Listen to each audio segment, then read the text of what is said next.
Fittingly, it began with the Babe, who sent the first ever All-Star homers soaring out of Comiskey Park in 1933. But a year later, sluggers like the Bambino were mere foils. Paul Hubble, the great National League southpaw, the Giant is in the box. Blue, Jerry, Clark, and Simmons. Now he has Joe Bowman. The pitch. Strike three, swinging. He struck him out. 5 strikeouts in a row for Lucky Hubble of the National League. How do you like this for a setting? 2 outs. The tying run at third, the winning run at first, last half of the 9th inning, and the 400 hitter of today at the plate, Ted Williams. Paso pitches, Williams swings, there's a high drive, going deep, deep. It is a home run. The first time the game was played in Anaheim, 16 future Hall of Famers participated in the longest All-Star game ever. There's a long drive to left field off the bat of Perez. Back goes Yastrzemski looking up. Home run. National League leads 2-1 in the 15th. Now, 22 years later to the day, the Stars return to the Big A, set to twinkle in the twilight. Major League home run leader Kevin Mitchell. His teammate Will Clark, the NL's top vote getter. The remarkable Bo Jackson. Another Bay Area bomber, Mark McGwire, of the defending champion Oakland A's of the American League. The Wizard, Ozzie Smith. The irrepressible Kirby Puckett. And Tony Gwynn of the Padres and Wade Boggs of the Red Sox. 8 batting titles between them. NBC Sports welcomes you to the 60th Midsummer Classic. From Anaheim, it's the All-Star Game.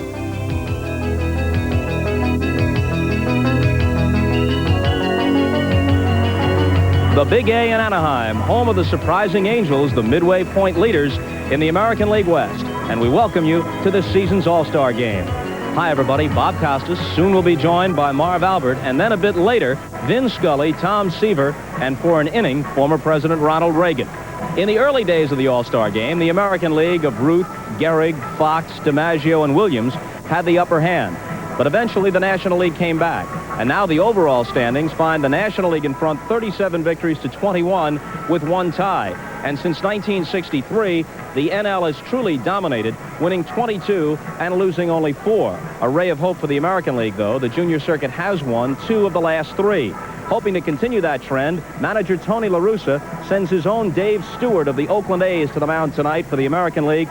He is his league's top winner with a record of 13-4. Tommy Lasorda, the National League skipper, counters with Big Daddy, the amazing Rick Rushell of the Western Division leading San Francisco Giants. He's won 12 while losing 3.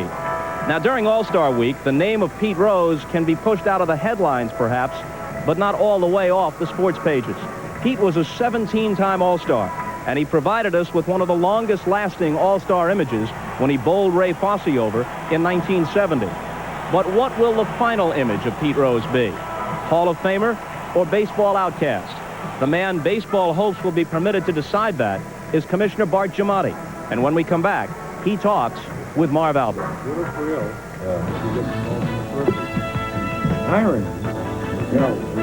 The 1989 All-Star Pregame is brought to you by America's Pork Producers. Pork, the other white meat. And by Michelin. Michelin, because so much is riding on your tires.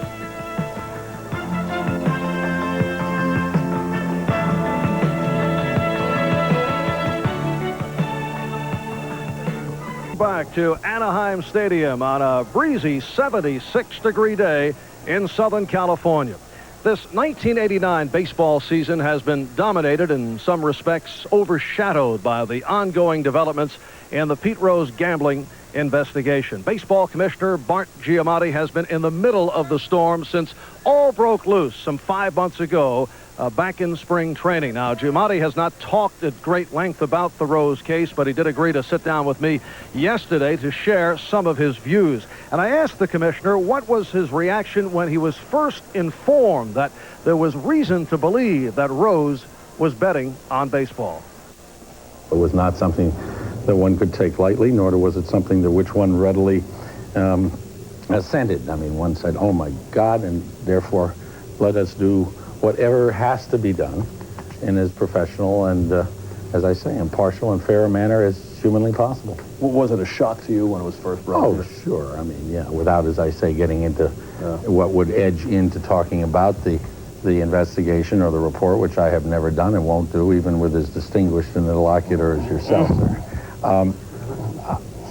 Sure, of course. One of the things that I'm always fascinated by when I read about the fact that I must be prejudiced or have made a judgment ahead of time is that I can't imagine what the motive would be. I've never read a plausible motive for why I would have wanted to create such a, as I say, complex and sad and wrenching a situation for that particular person, for Mr. Rose, for his team, for his family, for his city, for Major League Baseball, or for the people, the millions who love it. I mean, one doesn't go on out and create that kind of thing.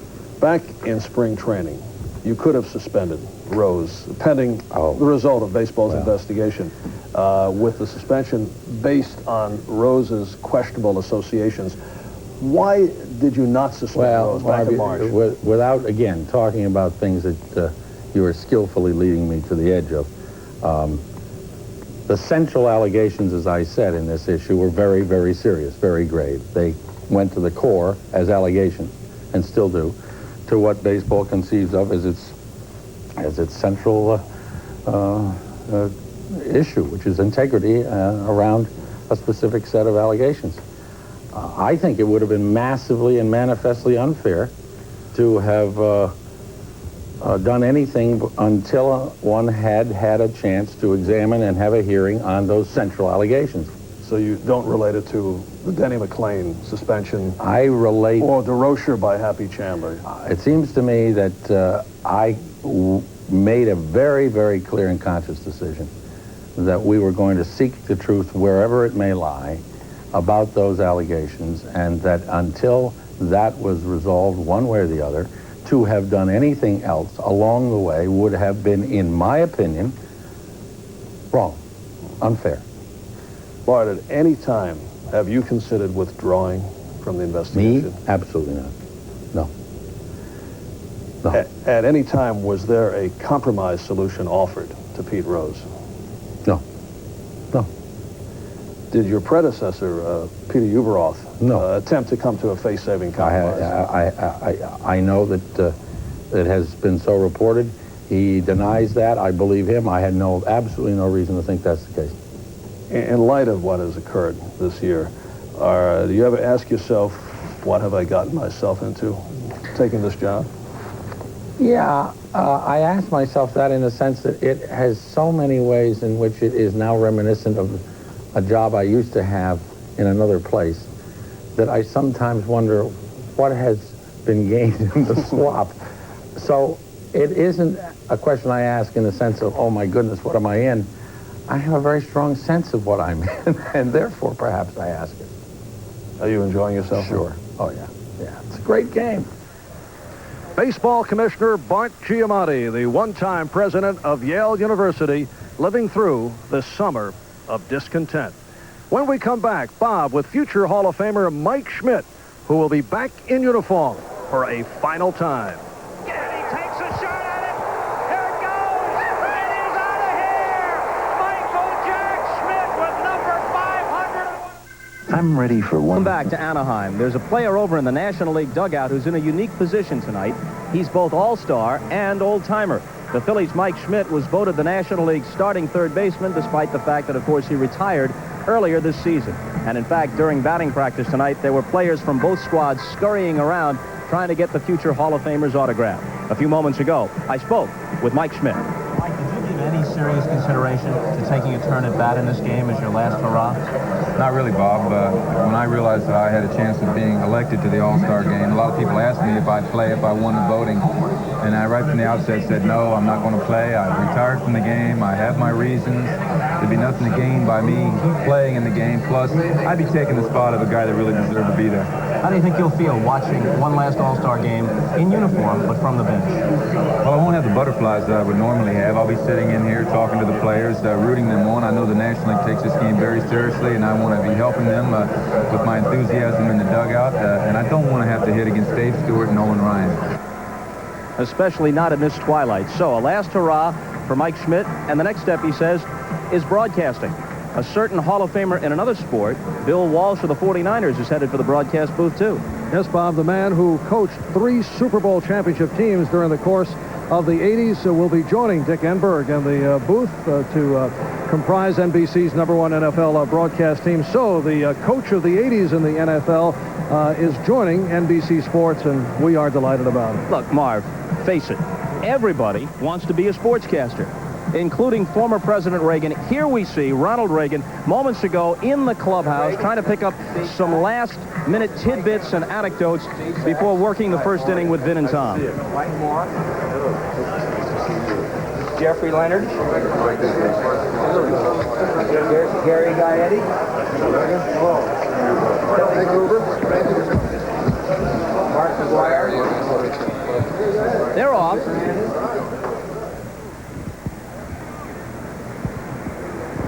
But unlike Bill Walsh, former President Reagan has not been signed to a long-term deal. Instead, we've inked him for only a single inning, and he will work the first. Now let's say hello to some of the people that President Reagan will be talking about, along with Vin Scully and Tom Seaver, as we go to Dennis Packer, the PA man, for the introduction of the National and American League squads. Ladies and gentlemen, presenting the 1989 National League All-Star Team.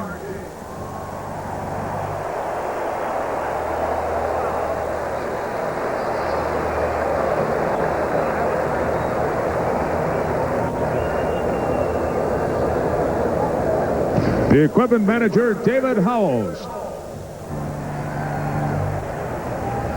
The trainers from the San Diego Padres, Dick Dent. And from the Montreal Expos, Ron McClain. The coaches from the Los Angeles Dodgers, number 8, Joe Amalfitano. And number 18, Bill Russell. From the San Diego Padres, number 15, Jack McKeon. From Montreal, number 37, Buck Rogers. And in the bullpen from Los Angeles, number 58, Mark Cressy. And now from the Atlanta Braves, number 29, John Smoltz. From the Chicago Cubs, number 8, Andre Dawson. Number 28, Mitch Williams. And number 40, Rick Sutcliffe. From the Cincinnati Reds, number 31, John Franco. And number 11, Barry Larkin. From the Houston Astros, number 27, Glenn Davis. And number 33, Mike Scott. From the Los Angeles Dodgers, number 55, Orel Hershiser.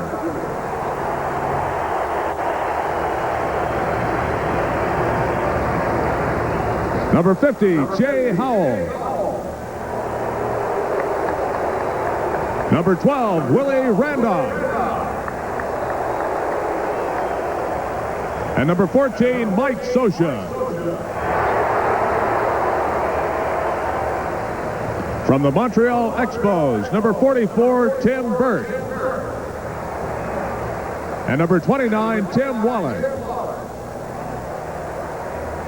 From the Philadelphia Phillies, number 9, Von Hayes.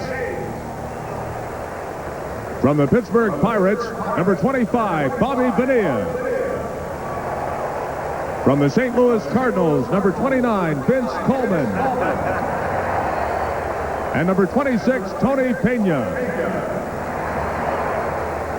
And from the San Diego Padres, number 48, Mark Davis.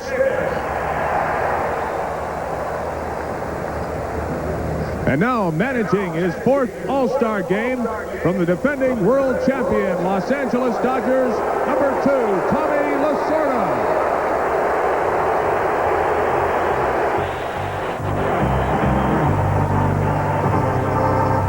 Now let's meet the National League starting lineup. Leading off and making his 6th straight appearance as the National League starting shortstop, from the St. Louis Cardinals, number 1, Ozzie Smith. Batting second, leading the National League in batting with a .353 average, From the San Diego Padres, number 19, right fielder Tony Gwynn. Batting third, this year's top vote getter in the All-Star balloting. From the San Francisco Giants, number 22, first baseman Will Clark. Batting fourth, leading the major leagues with 31 home runs and 81 RBIs. From the San Francisco Giants, number 7, left fielder Taylor Mitchell. Batting fifth, he has 16 home runs and 52 RBIs this season. From the Cincinnati Reds, number 44, center fielder Eric Davis. Batting sixth, second in the league with 22 home runs. From the New York Mets, number 20, third baseman Howard Johnson.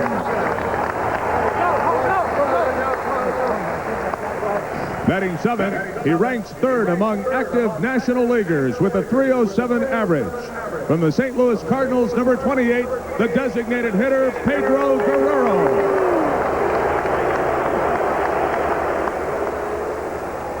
Batting eighth, the Major League's all-time leader in fielding percentage at second base. From the Chicago Cubs, number 23, Ryan Sandberg. Batting ninth, known for his rocket arm and throwing from the crouch position. From the San Diego Padres, number 9, Benito Santiago. Warming up in the bullpen, National League Pitcher of the month of May from the San Francisco Giants, number 48, Rick Russell. Although he retired on May 29th, he was elected by the fans to the National League third base position in recognition of his contributions to the game. From the Philadelphia Phillies, number 20, Mike Smith.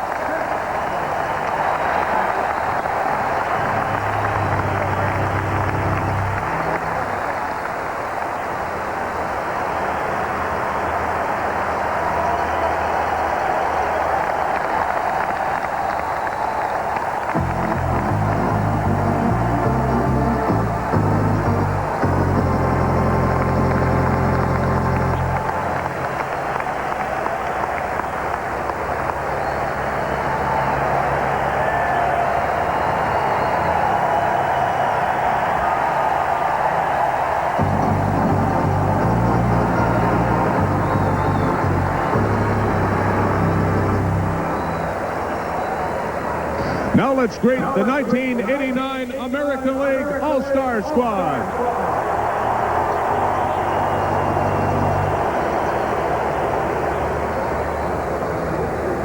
First, the equipment manager, Leonard Garcia.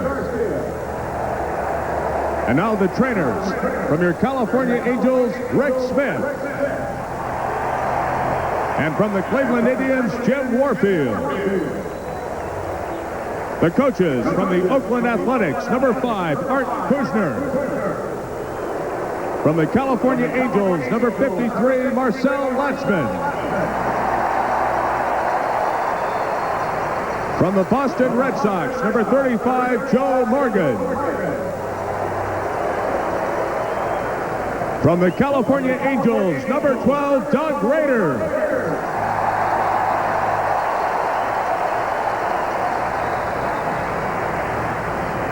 And in the bullpen from Oakland, number 18, Dave Duncan. Now the American League non-starters. From the Baltimore Orioles, number 14, Mickey Tettleton. From the Boston Red Sox, number 39, Mike Greenwell. From the California Angels, number 30, Devon White.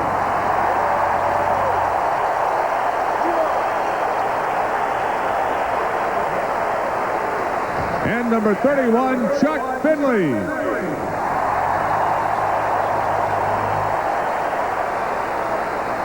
From the Cleveland Indians, number 11, Doug Jones. And number 21, Greg Swindell. From the Detroit Tigers, number 39, Mike Henneman. From the Kansas City Royals, number 23, Mark Gubicza. From the Milwaukee Brewers, number 37, Dan Plesac. From the Minnesota Twins, number 8, Gary Gaetti. From the New York Yankees, number 6, Steve Sax.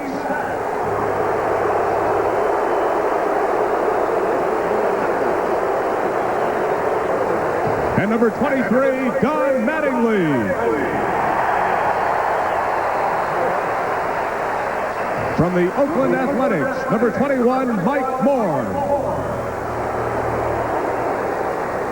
From the Seattle Mariners, number 00, Jeffrey Leonard. From the Texas Rangers, number 34, Nolan Ryan.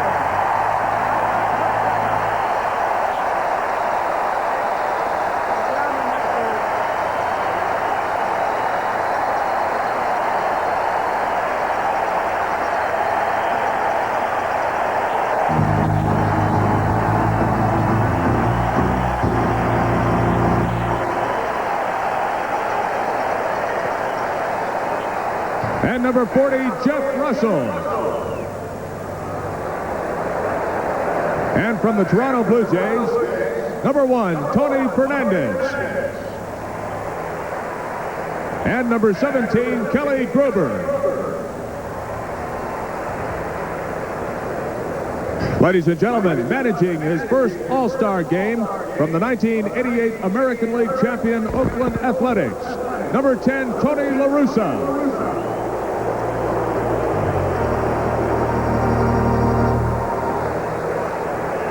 Leading off, the American League's top vote getter of 1989 from the Kansas City Royals, the left fielder, number 16, Bo Jackson.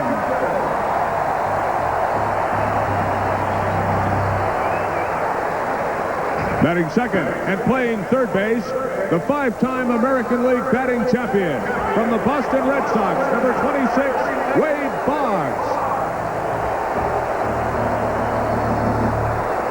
Currently leading the American League with a .336 average and hitting third this evening. From the Minnesota Twins, the center fielder, number 34, Kirby Puckett. From the Chicago White Sox, batting in the cleanup spot, 2-time outstanding designated hitter of the year, number 3, Harold Baines. Playing second base and batting fifth, he ranks among the league's leaders in 6 categories. From the Texas Rangers, number 14, Julio Franco. Hitting sixth and appearing in his 7th straight All-Star game, the American League's fielding leader among shortstops. From the Baltimore Orioles, number 8, Cal Ripken. Hitting 7th with a .330 average going into this evening's game, the right fielder from the Texas Rangers, number 21, Ruben Sierra. Among the league leaders in home runs and RBIs in 1989, playing first base and batting 8th from the Oakland Athletics, number 25, Mark McGwire. Batting 9th and catching, the most valuable player of the 1988 All-Star game. From the Oakland Athletics, number 36, Terry Steinbach. And in the bullpen, the American League starting pitcher for the 60th All-Star game. He leads the league with 13 wins in 1989 from the Oakland Athletics, number 34, Dave Stewart.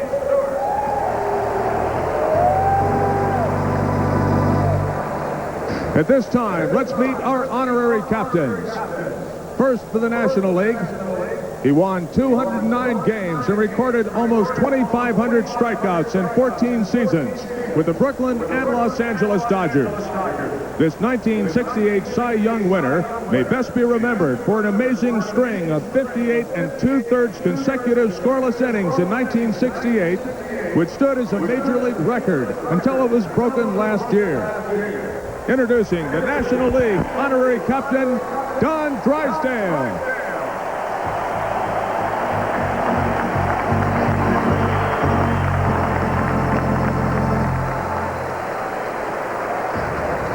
for the American League.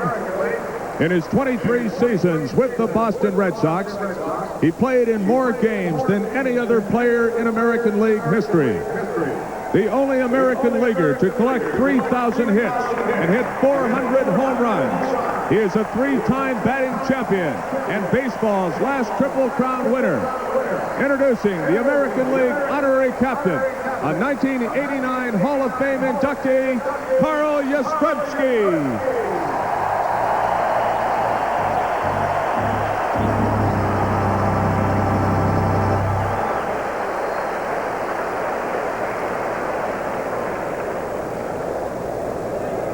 To honor the two great nations in which Major League Baseball is played, will you please rise and join tonight's show musical director, Doc Severinsen, and the Canadian Brass, who present the national anthems of Canada and the United States. Immediately following the anthems, you'll be viewing a flyover by F-4 fighter jets from the Air National Guard at March Air Force Base. The F-4s will be approaching the stadium from left center field toward home plate.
And now, to honor America, the Star-Spangled Banner.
The scheduled first pitch is only about 5 minutes away, and we'll return to Anaheim in just a moment. But first, we go to New York for this NBC News Digest, and here's Tom Brokaw.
A beautiful afternoon in Southern California as we await the start of the 60th All-Star Game in Anaheim. Hi, everybody. I'm Vin Scully, along with Tom Seaver. The All-Star Game in Anaheim. That is to bring back a rush of memories for you. Oh, Vinny, one of my favorite memories. I pitched the last inning of that game, the 15th inning for the National League All-Star team.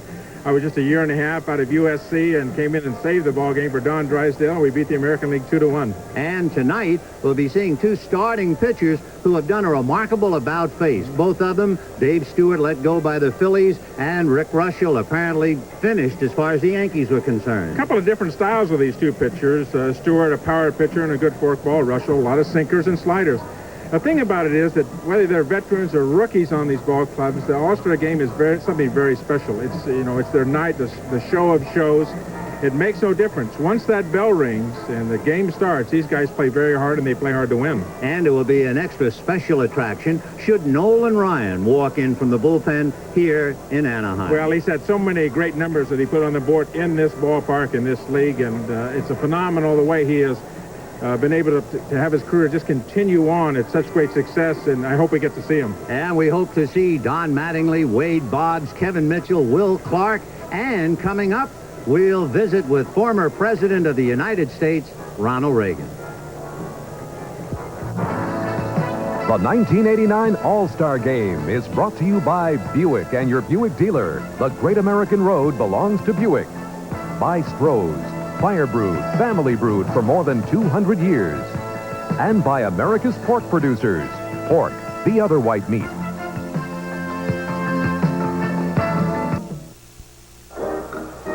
The poet wrote that each man's reach should exceed his grasp. In America, one dares to dream, to chase that dream from Iowa and catch it and ride it to the halls of the White House. This is a night for dreaming and for the fulfillment of those dreams. And that field of dreams is not necessarily just between the foul lines.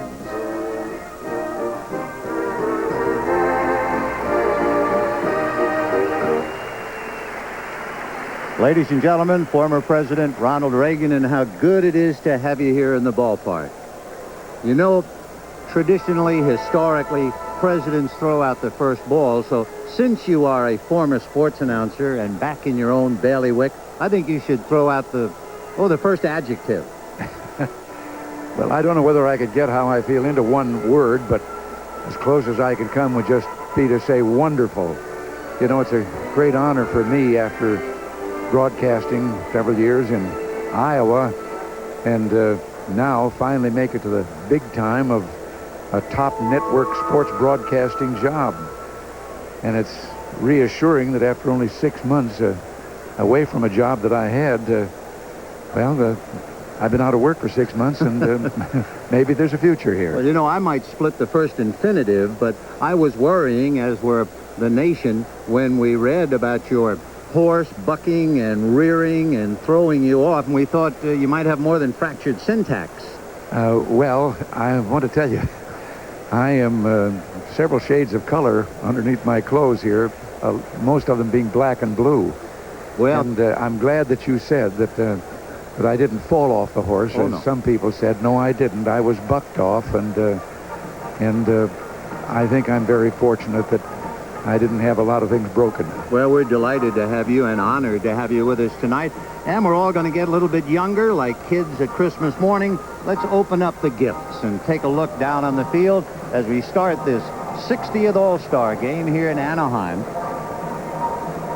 We were talking before about how baseball makes you feel young. Yes. And when you come down here, I guess all of a sudden you've got to figure a few years have fallen off. Well, yes. Particularly when our host here tonight is Gene Autry, and he's 81. And then Jimmy Reese down there, who threw out the first pitch, is 83. And somehow I feel kind of like a kid. Well, great. There is Gene Autry, the host and owner of the California Angels. So we'll pull up a chair now and see what takes place. Ozzie Smith will start it off against Dave Stewart, fouled away. And, sir, as you look down from where we are, you can see the problem immediately for the hitters facing someone who throws as hard as Dave Stewart. Those shadows and the patchwork of lights. Now back 0-2. Somebody has a souvenir. Yeah, there'll be plenty of them tonight before we're through. You wore a Cardinal uniform as we look at Ozzie. Yeah, but not on, not here in the stadium. I wore a Cardinal uniform when I was playing Grover Cleveland Alexander in the picture of the winning team. 1-2 the count to Ozzie Smith, the acrobat at shortstop for the National League. 2 balls and 2 strikes the count. Ozzie will be followed by Tony Gwynn. And then Will Clark and Kevin Mitchell. And a base hit, bang to center field for Ozzie Smith. So the National League opens up with a single, and that will bring up Tony Gwynn. Tony Gwynn is a remarkable hitter. He has led the league in hitting 3 times. In fact, should he lead the league in hitting this year, he would be the first player since Stan Musial to lead it 3 consecutive years.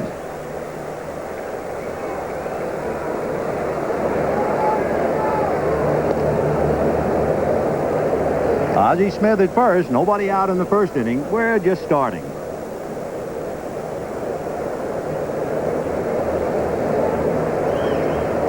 And there goes Ozzie. Breaking ball high, throw, got him. And he's out.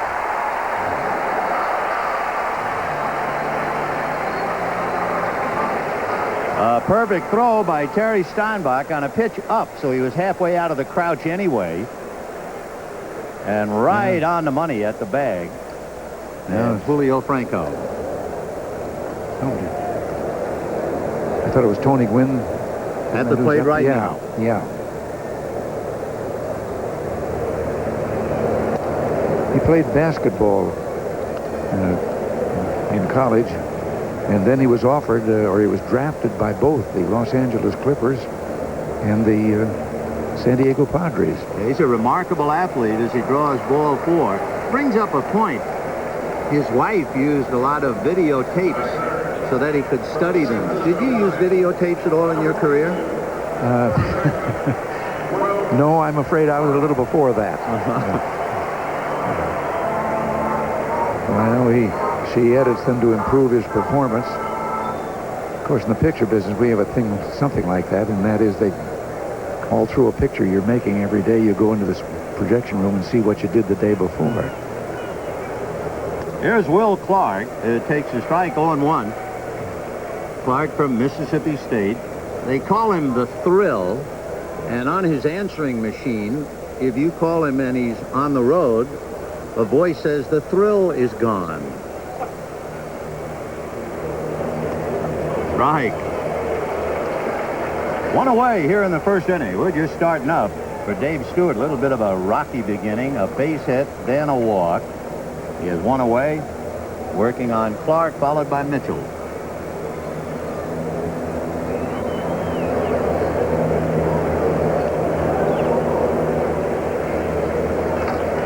He was the only National League player to play in every game last year. And he was a member of a 1984 Olympic team. Very close as they're keeping an eye on Tony Gwynn. Batting average of .332. That's pretty good for a young man. Another remarkable hitter. We'll see plenty of them before the night is over.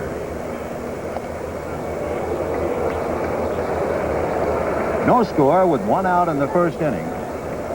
Tony Gwynn at first, Will Clark the batter in the 60th All-Star game that has seen the National League win 37, the American League 21, and there's been 1 tie. Foul ball off to the left and out of play. Over 64,000 here, and alive and vibrant and very much, I think, partisan for the American League, understandably so. Yes, they're in their home field, which incidentally is the greatest baseball stadium in America.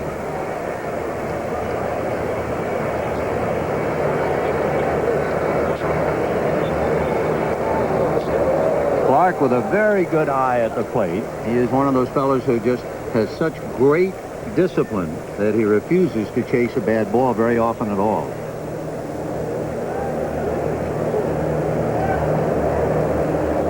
Two and two to Will. never missed a game last year. Another iron horse. You have a chance to watch any baseball with all the worldly pressures on your shoulders? Well, not as much as I might have liked. Now, here and there, but you couldn't quite keep up with what all was going on in the season. I can understand why.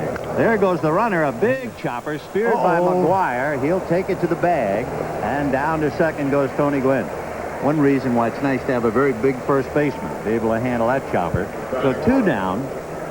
Now comes a fella who has captured the imagination of the country from the San Francisco Giants, Kevin Mitchell, who has 31 home runs already to lead the major leagues. He's a remarkable kid and quite a story.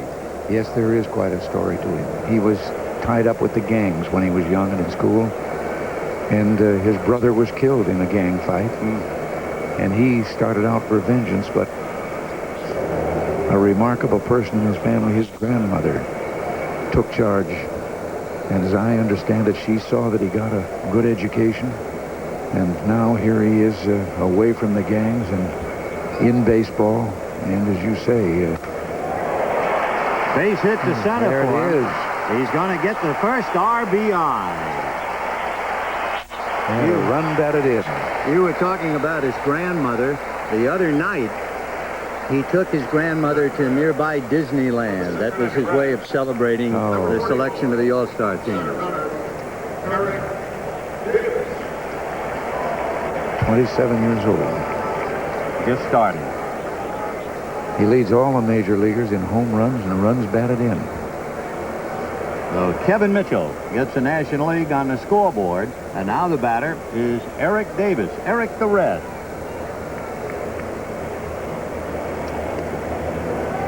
Forkball that Dave Stewart throws had really helped him, but Davis would not chase that one. The forker was down and away. 1 ball and no strikes.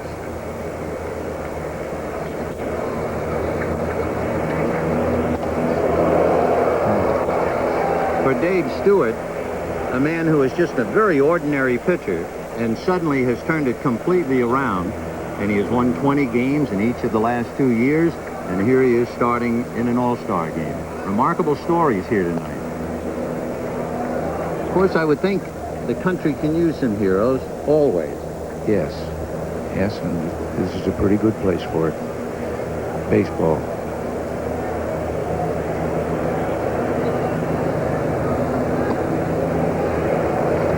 So Davis holding off as the National League scores here in the first inning to lead the American League 1-0.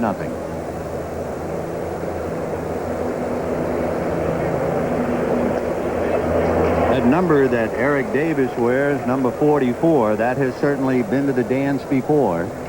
Worn with a great deal of distinction and pride by the great Henry Aaron and the equally great Willie McCovey. You can't look at 44 without thinking of them. There goes Kevin Mitchell, and the pitch is ball forward. Yep. So walk Eric Davis. So the battle continues here in the first inning. And Howard Johnson coming up. Howard Johnson's a fella, in a sense, who got a second chance. He was a backup infielder, and now suddenly has just signed a $6 million contract for the next 3 years. Well, 36 home runs. And he promptly bangs it to center for a base hit. Here comes Mitchell. Here comes a throw to the plate by Puckett. Not in time. And the National League is leading 2-0.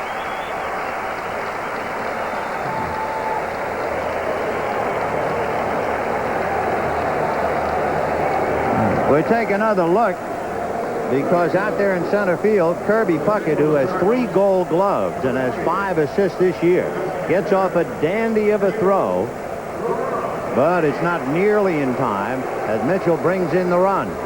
So the National League leads 2-0 as Kirby just came up short. And now, for the first time, using the designated hitter in the All-Star game, and the honor belongs to Pedro Guerrero.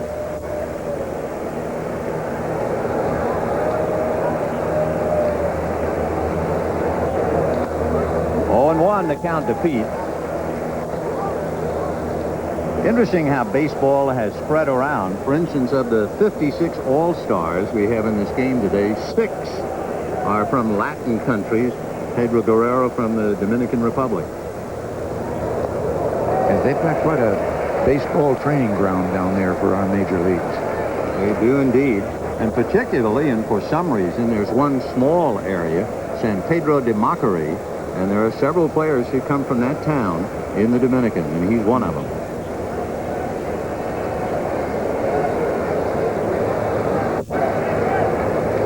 These two fellows know each other very well, Dave Stewart, Pete Guerrero. And the runners go, the pitch down and away, and it's a double steal. Eric Davis got a huge jump. There was no way Terry Steinbach was going to be able to get him on that jump. The trailer man, Howard Johnson, steals easily. So here is Guerrero with first base open and the National League leading 2-0.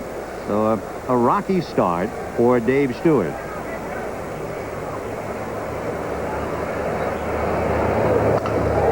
And a drive into left center field, coming in a hurry to pick it off. A fine catch by Bo Jackson. And that saves the American League from further damage. A couple of runs on 2 hits. And at the end of half an inning, 2-0 National. Bo Jackson making the catch on the ball hit by Guerrero to prevent further damage. And now the American League will be coming up, leading with the National League leading 2-0. And as Bo Jackson comes up, we talked about Ozzie Smith and you wearing a Cardinal uniform. And Jackson wears baseball and football, and you did football.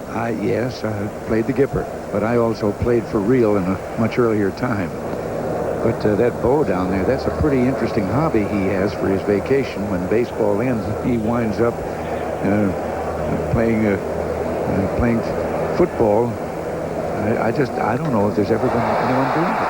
Hey. He's remarkable, and look at that one. Bo Jackson says hello.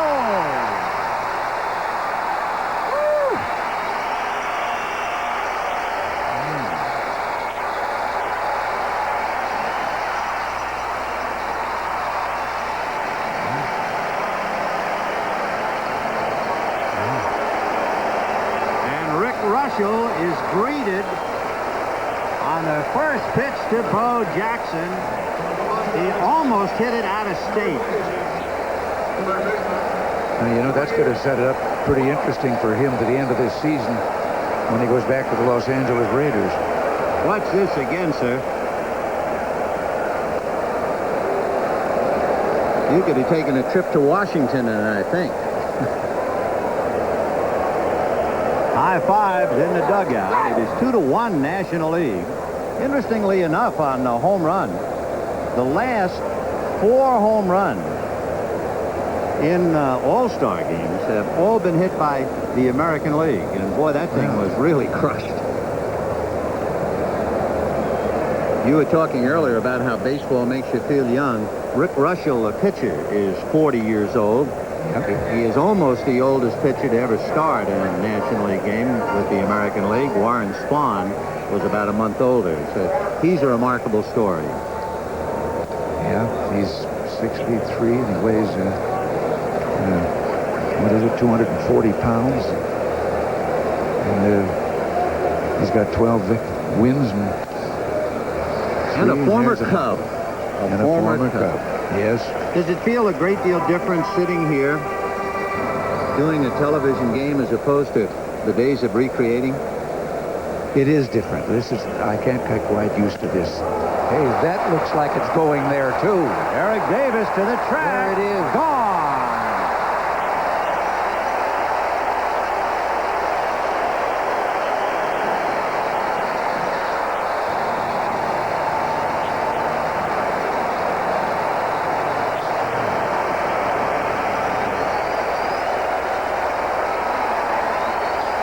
Electrifying moment here in Anaheim with the National League leading 2-0.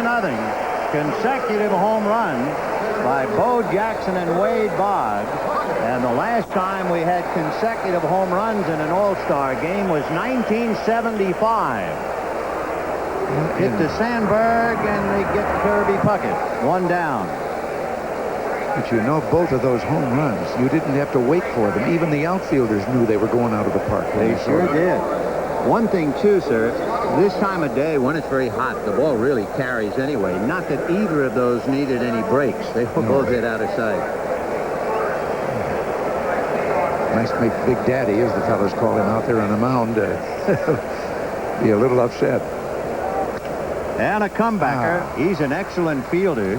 And Russell takes care of Harold Baines.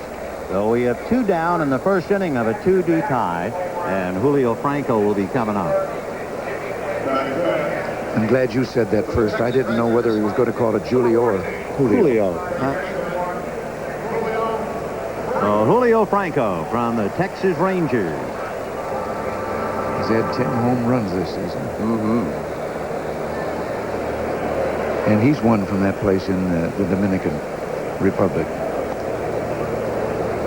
You remember the first game you ever did recreate? Was it a Cub game or a White Sox game? It was a Cub game. Cub game? Yeah. And that's a base hit in left field. So with all the pre-game talk about the shadows and the sunshine and the inability of the hitters to see, we've had 4 runs in the game. We've had 2 home runs, and we're only in the first inning. And Cal Ripken is coming up. Ripken, another of the many remarkable stories in the All-Star game. He's played in 1,173 consecutive games, and he's the first American League shortstop to start 6 straight games. I would think 1173, he started his great streak as you were settling in your first administration. It was, I think, May the 30th, 1982. That's right.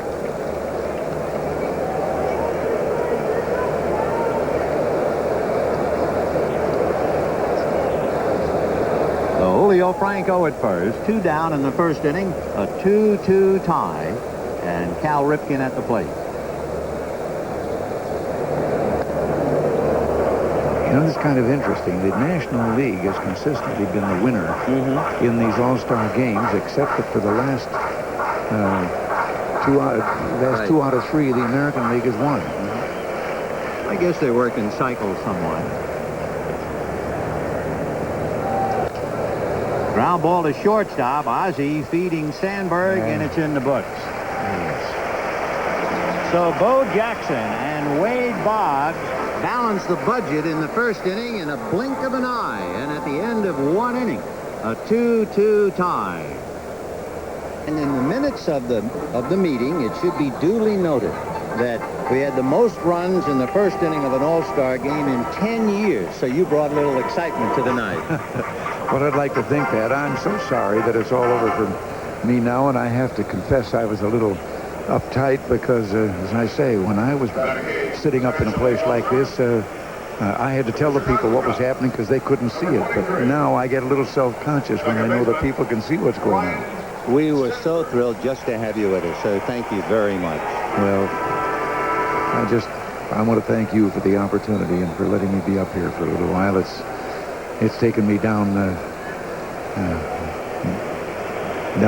very nostalgic lane.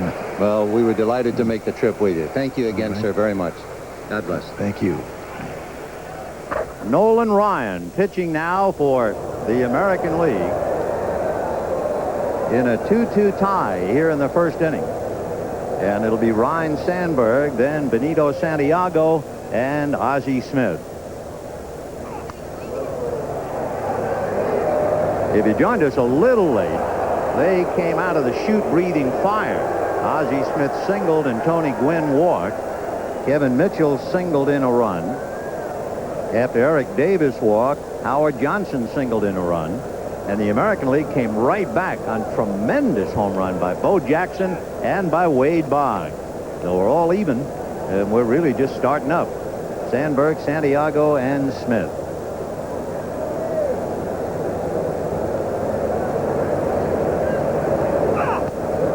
That's in there. Ryan Sandberg, the brilliant second baseman of the Chicago Cubs. And certainly his hallmarks, durability and consistency. Interesting, he's only been on the disabled list for 1 month in his 8-year career. Popped it up. Lost in the sun by Steinbach, but McGuire has the play. Terry was looking back desperately as if to say, where's the ball? And McGuire had it all the way. Tough time of day. 1 down. Well, Tom Seaver has started a lot of great games, relieved in the All-Star game.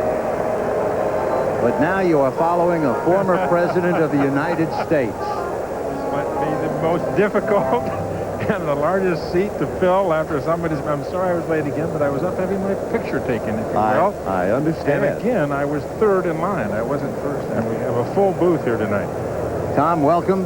Thank you, Vinny. Okay, well, man. These are very special, these All-Star games, and it's great to be here. What a start, huh? It was special to have the former president here. My. And he was being very honest when he said he was uptight. I kept looking and thinking, he really is.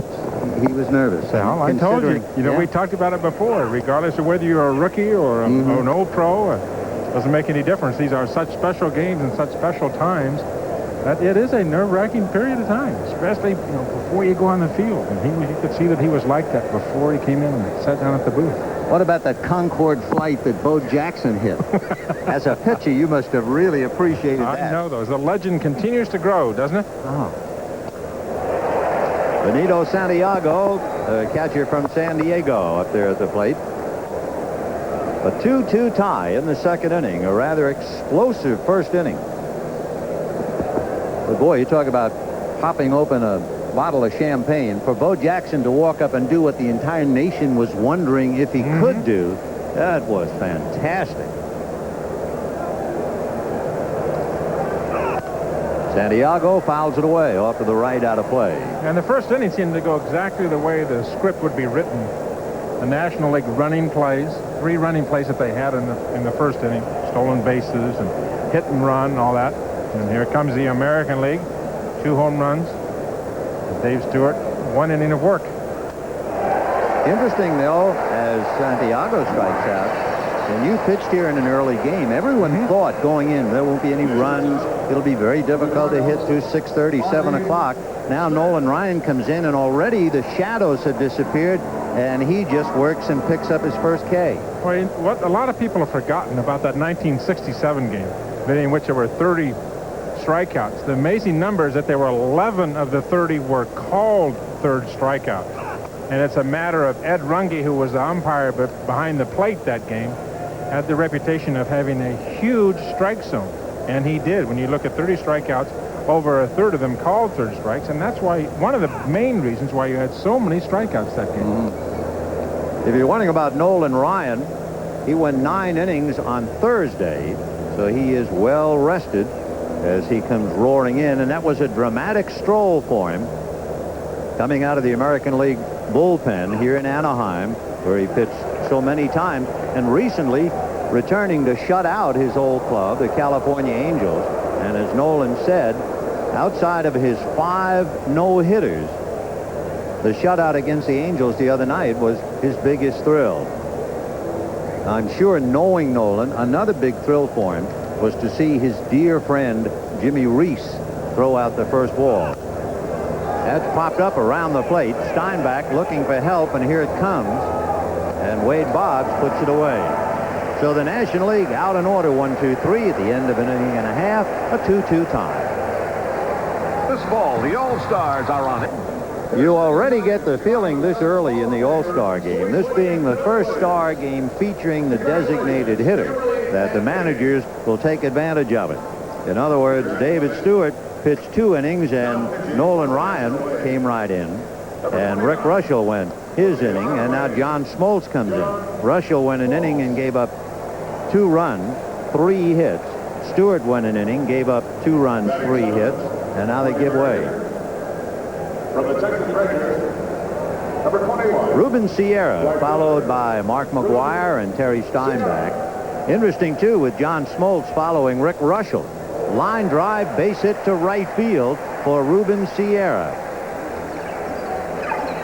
John Smoltz, the youngest National League player, is replacing the oldest National League player, Russell.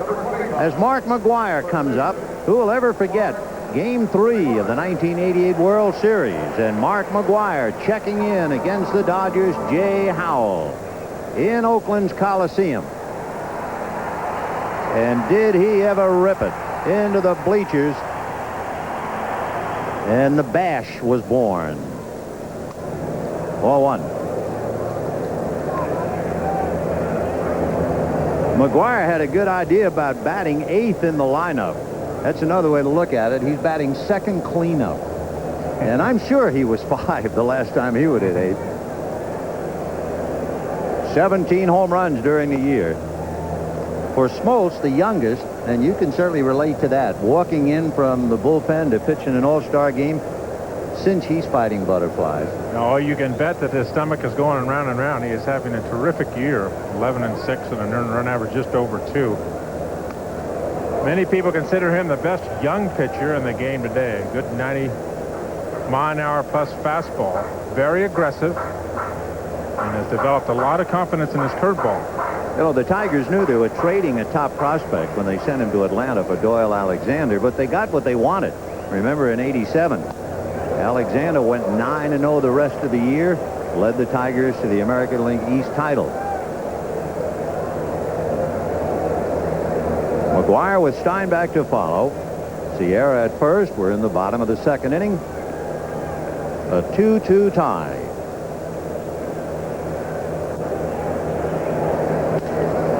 And that's hit in the air to right field up in that bright sun. Tony Gwynn, who had his glove stolen yesterday, the glove he was going to use in the game, using another one. He's got a couple of gold gloves anyway, and he's breaking in a new one today. Looks like it's brand new, too. Boy, those players hate to lose their gamers. Yeah, they become very special. He left it in the dugout yesterday to go out and take batting practice on. When he came back, adios glove. Shame on him. There is Terry Steinbach, the only player in history to hit a home run in his first at-bat in the major leagues and hit a home run in his first all-star at-bat. Came back from a serious beating, and you can see he wears that protective covering to cover the left side of his face. 0-1. There you see our speed gun that we have here at Anaheim Stadium today, 74 miles per hour. That would be the off-speed straight changeup from young John Smoltz.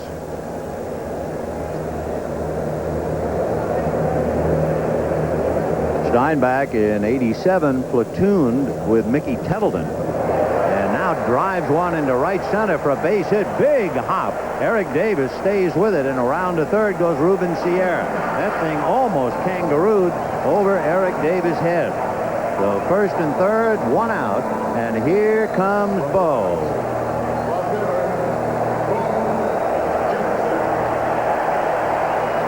If you wondered as I did, what is his name besides Big Bad Bo? It is, for the record, Vincent Edward Jackson. Talking to Gene Mock about hitting Bo first. Of course, Mock, who managed here for many years for the Angels. And Mock said, gee, I did exactly the same thing in 1965. Hit Willie Mays first in the lineup. He hit the second ball out of the ballpark. Bo did the same thing. One ball, no, on the corner. 0-1. That's Jim Evans behind the plate. Do you remember the last 3-run home run hit in an all-star game? You're going to tell me I gave it up? I knew it. I knew it. Well, you know, that's right. The last 3-run home run, you were on the mound and Carl Yastrzemski took you downtown. But because you're so great, I can bring it up. I just had a feeling that was a loaded question. 1-1 to Bo. Ooh, good fastball. Jackson struck out 146 times last year. He got 96 Ks already, and that's right where he's susceptible. You don't want to let him extend those big arms. Against Ruschel, he just simply went down, extended the arms, and got the pitch low in the strike zone. Breaking ball grounded to short. Ozzie Smith to Sandberg. Back to first. No contest. Bo is there. The run is in. And the American League leads 3-2.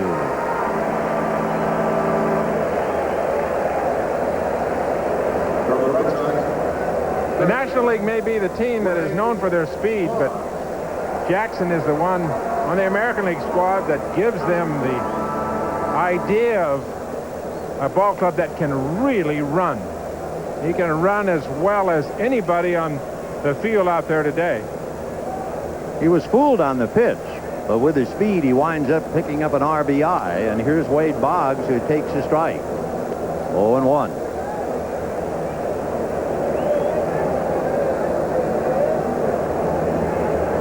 American League 3, National League 2, bottom of the second inning. Boggs with 3 home runs so far this year. Hit one out over the left center field wall. Of course, he's pumped up. He just recently signed a new contract for 3 years for over $7 million. A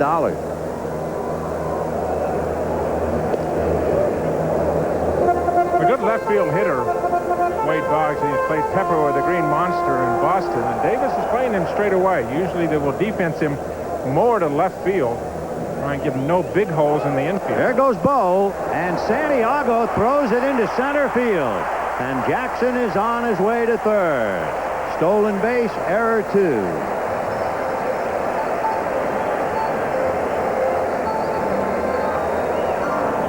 Benito Santiago, who the last count I had threw out 8 runners while on his knees, did not even get it in the neighborhood.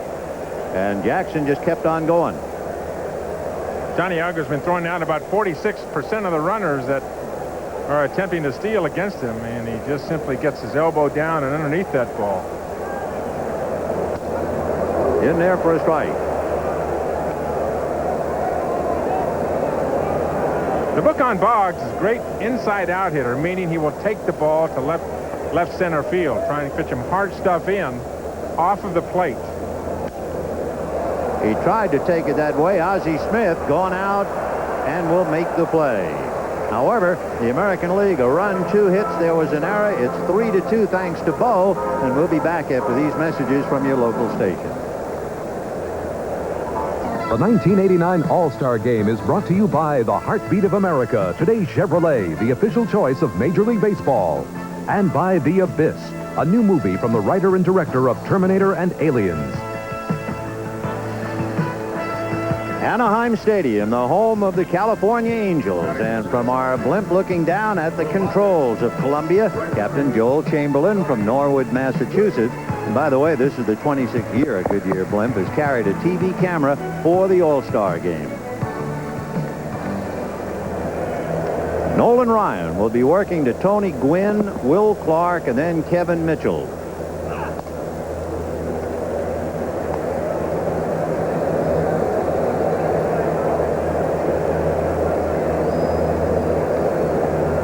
Gwynn drew a walk and scored a run in the first inning. 2 balls and no strikes to count. In watching the American League have back-to-back home runs by Jackson and Boggs, and the fact the National League has been silenced on the long ball for a while, the last home run hit by a National League player, Dale Murphy, hit it, and you have to go back to 1984. 3-0. In for a strike, 3-1.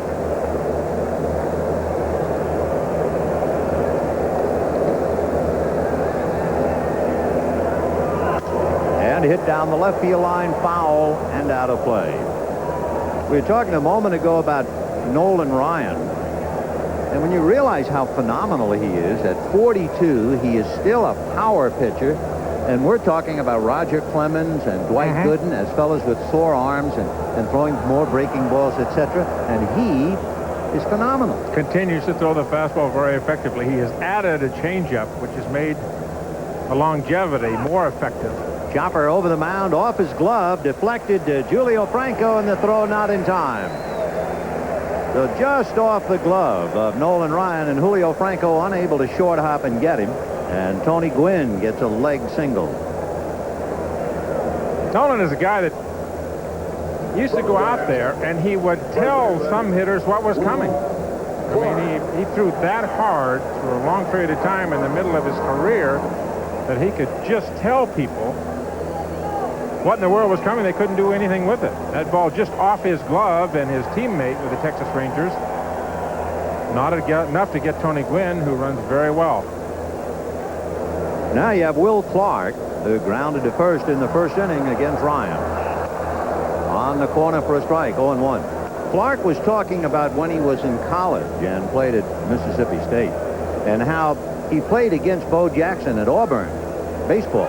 And there was a throw into the runner, and Jackson was the runner, and Clark said, Jackson hit me and I wound up in the dugout. I have never had my bell rung like that, and I don't play football. I saw Jackson in the Kansas City clubhouse. He was getting some treatment on a leg, and he's the biggest, most compact, thickest baseball player I've ever seen. Down at his feet, and Clark pulls him out of the way and takes a header. Nice save by Terry Steinbach to keep the tying run at first base. Pretty good competition here between Nolan Ryan, Clark, and Clark. Clark likes to dive into the ball, has a big long swing. Look on him, you would think with his long swing that you'd be able to throw the fastball by Clark. But once he gets the bat to the strike zone, he's extremely quick. He starts a little bit early. We've talked about him before, and he reminds you so much of Stan Musial, not how he sets up, but what happens with the bat once he starts it and gets it to the hitting zone.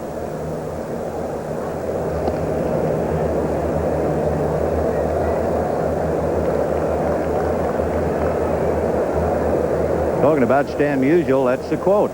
Will Clark reminds me so much of myself, I can hardly believe it. Well, Stosh, here he is.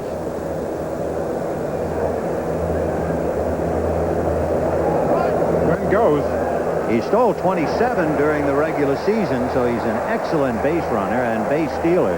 That means the National League had the double steal in the first inning, and they've already stolen 3 bases now in 2 innings plus.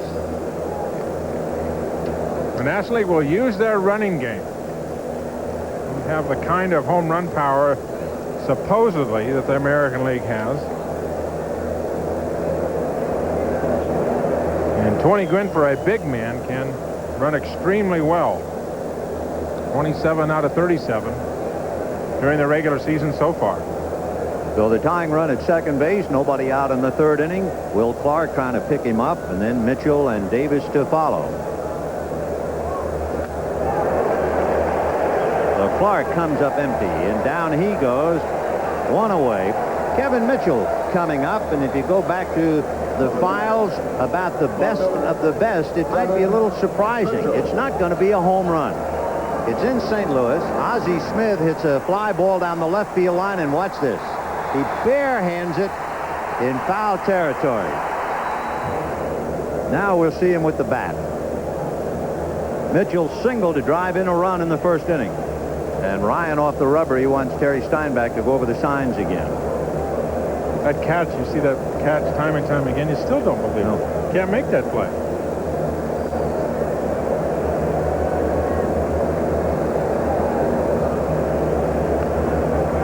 Three to 2 in favor of the American League. 0-1 the count to Kevin Mitchell. Mitchell has exploded when you look at his 31 home runs. 22 of them have come in very short spurts, just totaling 26 games. The point being that when he gets hot, he's explosive. 6 in 6 games, 7 in 6 games, 4 in 3 games. We'll check Nolan Ryan's speed if he decides to come in, especially with a fastball.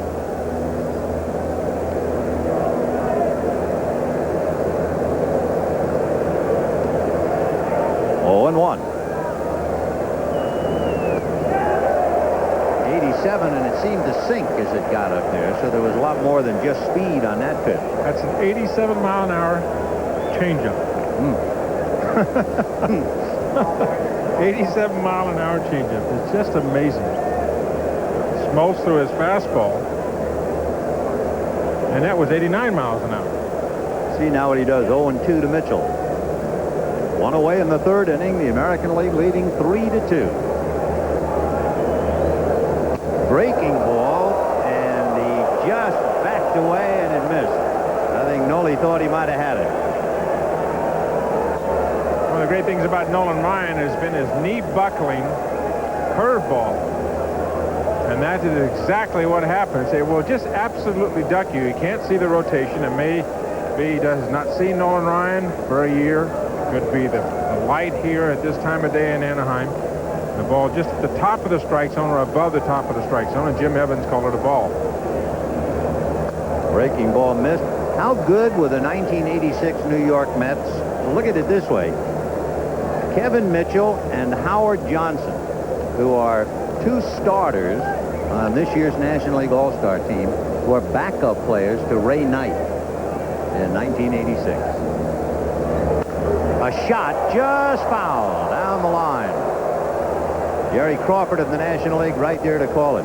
We have a group of veteran umpires, and they're stars in their own right, and they should be saluted. Jerry Crawford, 12 years. Terry Cooney of the American League at second, 14 years. Bob Engel of the National League, 23 years of service. Jim Evans of the American League, 17 years. John Hirschbeck on the left field line, 5.5 years. And Jerry Davis of the National League on the right field line, 5 years.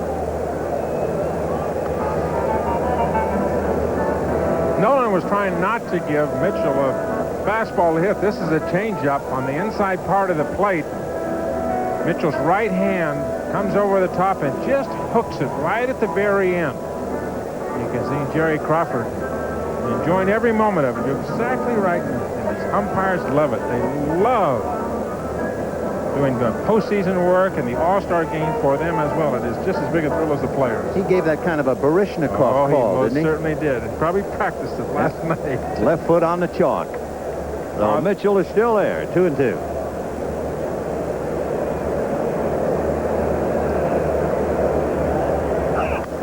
Fisted foul off to the right. There you can see how he did not get to that fastball. He pulled the pitch before, which was the off-speed pitch, and here's the scouting report on Mitchell. The thing is, if you throw him hard stuff in, you got to get it in off the plate. A lot like Bo Jackson. Very big, very muscular. What you don't want to do is let him extend the arms. The way you take power away from the big, strong home run hitters is get the ball inside toward the hands and make them try to hit the ball and not have their arms extended. Make them break their, break their elbow joint slightly. Take some of the power away. 2-2 to Kevin Mitchell. With Tony Gwynn at second base, one out in the third, and the American League shading the National 3-2. Somewhat explosive first two innings. Eric Davis of Cincinnati on deck.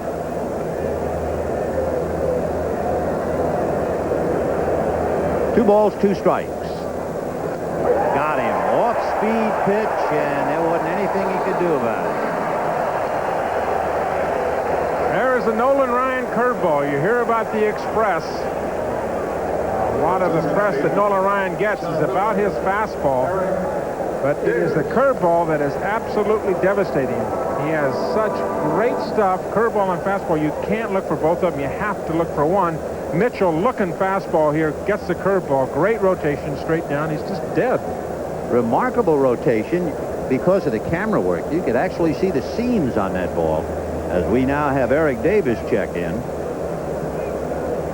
That's a super slow-mo camera, and it's remarkable. Eric Davis gets one foul off to the right out of play.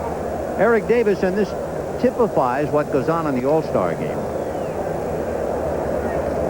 He had a clause in his contract about getting $55,000, something like that, if he is selected to the All-Star team. And then the discussion became, well, wait a minute, is it 55 being elected or selected? And the Reds announced, hey, we're not going to get into that. He's got the ball. In the dirt, nice save by Terry Steinbach. But that does put a lot of heat on each manager.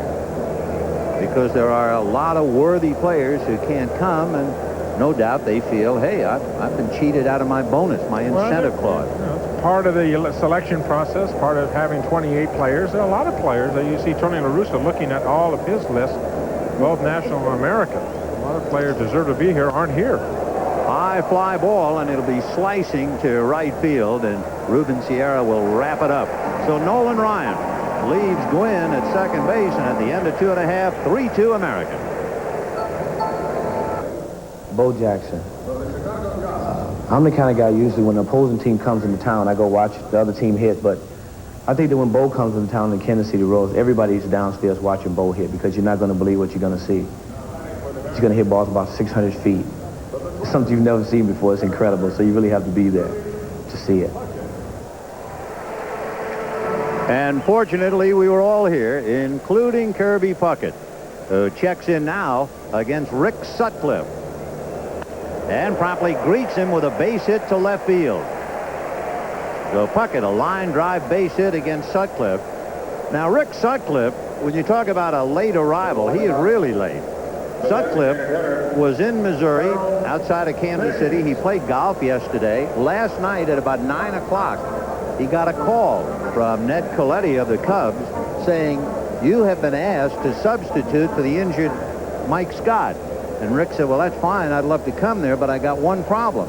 He said, what's that? He said, I'm 6'7". What about my uniform? The pitch in the dirt to Harold Baines. So Mrs. Ned Colletti went to Wrigley Field and got his uniform, and Sutcliffe came without it, and he got the uniform about 2 hours before the start of the game. But he was delighted to be here, a former Cy Young Award winner who appeared in relief on Sunday against the Dodgers in Wrigley Field. And that's in the dirt, gets away from Santiago. Puckett to second base and holding.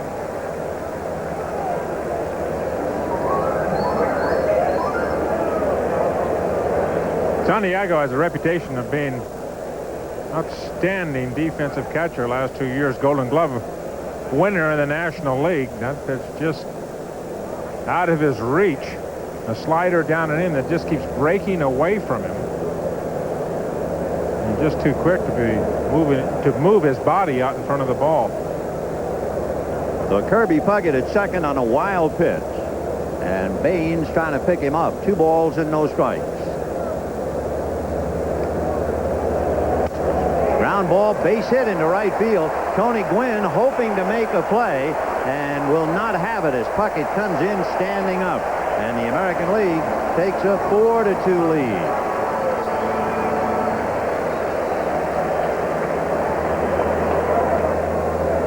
You may wonder why Mark McGwire is hitting 8th and why Harold Baines is hitting cleanup. The manager of the American League team, Tony La Russa, managed for several years in Chicago with the White Sox. One of his favorite players was Harold Baines. Tony is a romantic deep down underneath his managerial face, and in one way he's saying thank you to Harold Baines for all the work that he did for him when they were both with the White Sox. A very quiet man is Baines. He's played on a team which really has not contended but once in his 10 years in the majors. He's from the state of Maryland, and there is some talk in the American League that he would be eventually traded to Baltimore. Julio Franco trying to move him around. Franco singled in the first inning. A number up along third. Sutcliffe bare hand sets and gets him, and on the play Baines advances to second. So 1 out, and Cal Ripken will be coming up. Do you think the Tribune tomorrow will be talking about Harold Baines, the White Sox getting an RBI single off of Rick Sutcliffe, the Trib and the Sun-Times? I'm sure we'll have a box on that in Chicago. You know, when President Reagan was here, we were talking about Cal Ripken and the fact that his streak began in 1982, and the president was settling into his first administration. To really put it into perspective, maybe that seems like just yesterday to you. As time flies, that's just right. But here were some of the players who were still active when Cal Ripken started his streak. Wilver Stargell, Johnny Bench, Jim Palmer, Louis Tien, Jim Catt, Rusty Staub, and Tom Seaver. And they were all active when it began for him. Out away. Quietly becoming a senior member of the American League. I mean, a leader deep down with the number of games that he plays. Very intelligent player. His defense, outstanding defense at shortstop is really more due to his intelligence than his, his natural ability, like a guy like Ozzie Smith would have. 20 home runs or more. The last 7 years, there only been one other shortstop's ever done that, and his name is Ernie Banks. 0-2. And a shot to the right side to Sandberg, who makes the play over to Will Clark. And Harold Baines moves up a notch to third base. And the batter will be Ruben Sierra. For the Rangers, right fielder. Ruben Sierra, to many people in the country, is one of the great secrets. Not, of course, to the players and to the folks in Texas. They know he's a brilliant player. Free swinging hitter. The thing about Ruben Sierra that many consider him, along with Bo Jackson, the best young talent in the game today. Reminds a lot of people of a Roberto Clemente. Only Sierra will have more home run power than Clemente has. That's why he's wearing number 21 in memory of Clemente. Show you how young he is, or how durable Nolan Ryan is. Nolan Ryan is Sierra's teammate on Texas in the All-Star team. Nolan pitched his first professional game a few months before Sierra was born in October of 1965. Noli watching him with his good buddy Jimmy Reese. Jimmy Reese, sitting next to Nolan Ryan, was a bat boy for the Los Angeles Angels in 1917. He's had 7 decades in baseball. Nolan Ryan loves him so much that he named his second son Reese after Jimmy. And when Nolan got his 5th no-hitter, he sent the ball to Jimmy Reese. And of course, Reese in baseball history is always remembered as being Babe Ruth's roommate. That's a nice picture. You know what's so nice about that picture, too? You would go into a town where Nolan Ryan would be playing. You know who he'd talk about? Jimmy Reese. And then you'd come out here to California, play the Angels, and you go over and say hello to Jimmy Reese, and you know who he'd talk about? Nolan Ryan. And it would never fail. That is a beautiful picture right there. Jimmy Reese, by the way, 83 years old.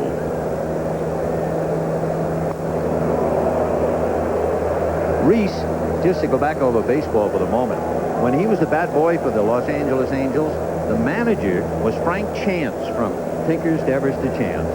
He played the infield for the Yankees in 1930 and 31, the Cardinals in 1932, and he spent 13 years in the Pacific Coast League.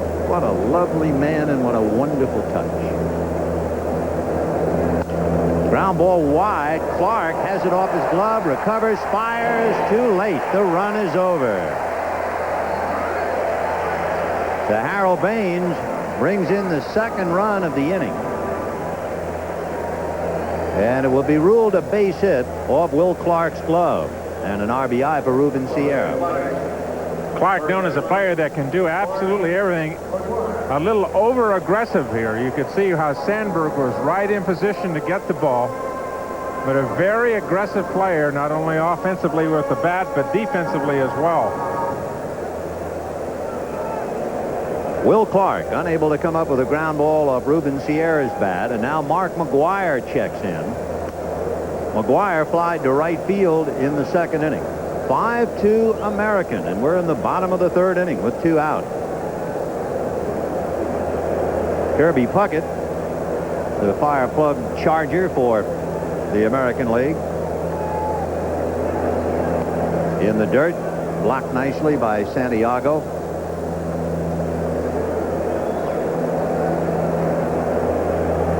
Remember before on the pitch that was to Santiago's right there, that slider that he did not move on and allowed Puckett to get to second base earlier in the inning. That time he slid right out in front of him, keeping his chest right out toward the pitching mound where the ball bounces right back out in front of him.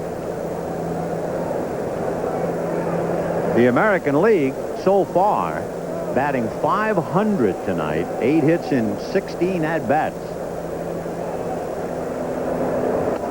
That's a strike. So Messrs. Russell allowed 2 runs, Smoltz a run, and Sutcliffe 2. There's Big Daddy, who was shocked, I mean, by the back-to-back blasts by Bo Jackson and Wade Boggs.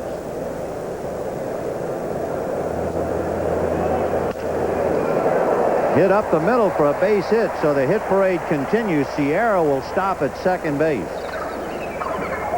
When Russell came into this game, you know, he was a sinker ball pitcher. He'd only given up 7 home runs all year.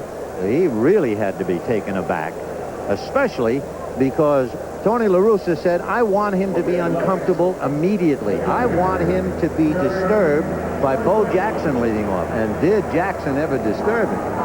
7 home runs and 140 innings pitched for the Giants.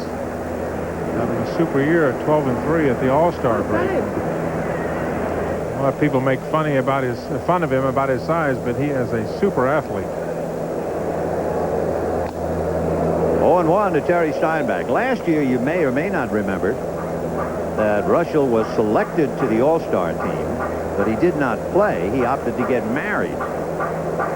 Don't blame him.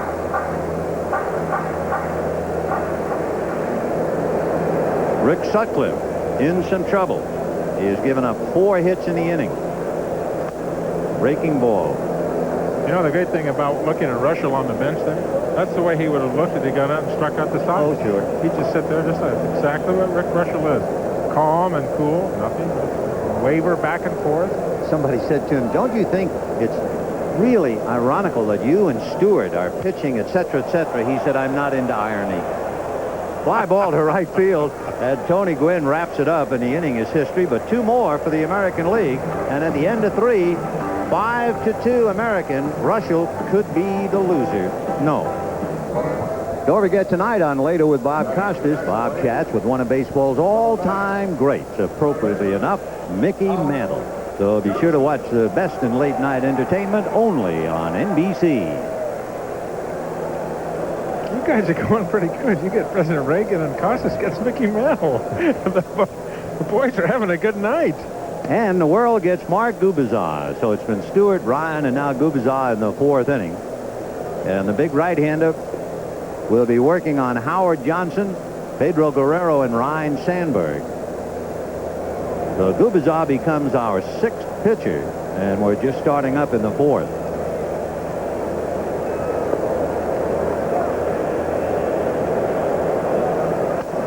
The American League hitters have already enjoyed the evening.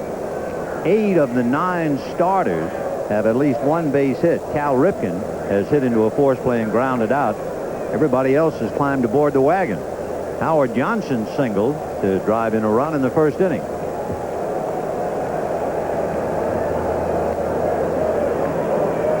Davey Johnson talking about Howard Johnson. Our season, more or less, has been a Howard Johnson highlight film. And you bet it has been. 22 home runs, 57 runs batted in. And in his own words, as Howard says, I firmly believe it, I'm the best third baseman in the National League. Chopper foul outside of first. Some talk that he may be the best shortstop in the National League.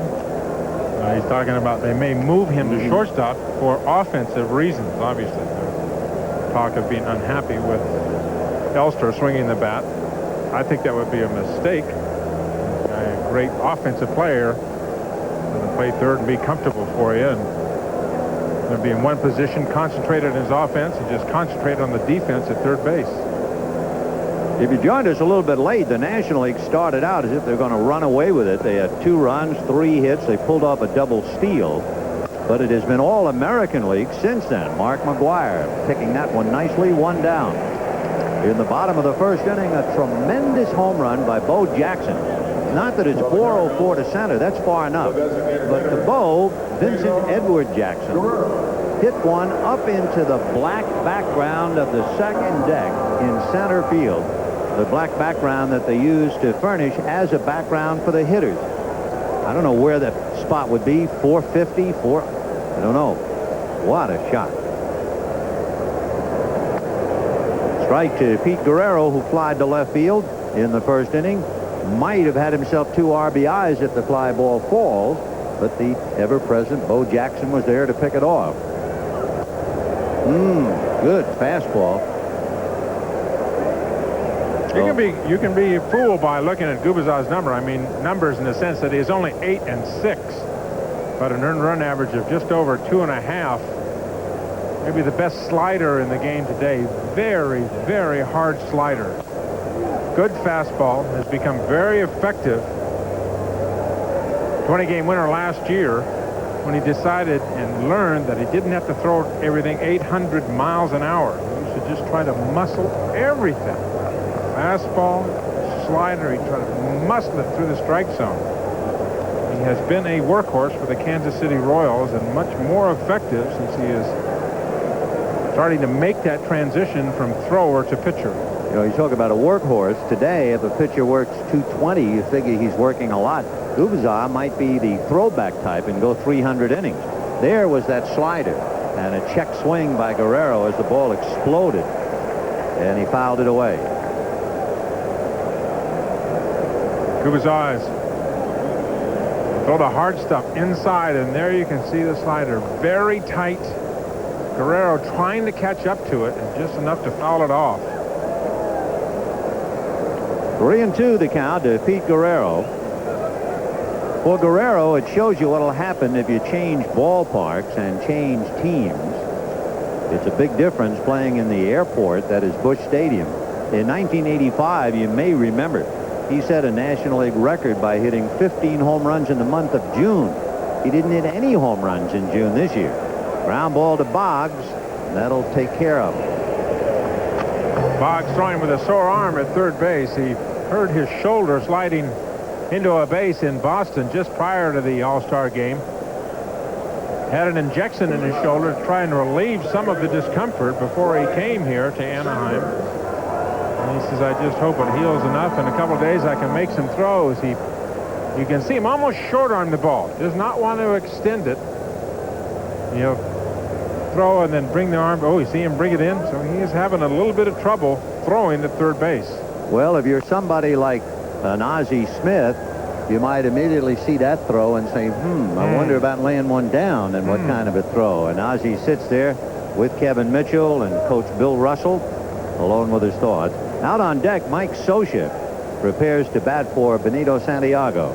So we'll see if they try to put some pressure on Boggs at all, but this has become a slugfest anyway.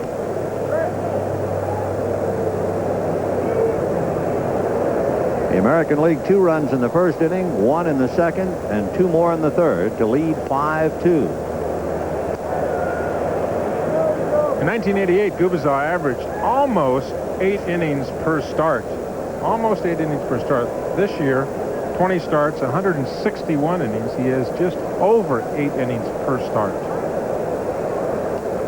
Fastball missed, 2 balls, 2 strikes to Ryne Sandberg, who's been the Cubs' second baseman since 1982.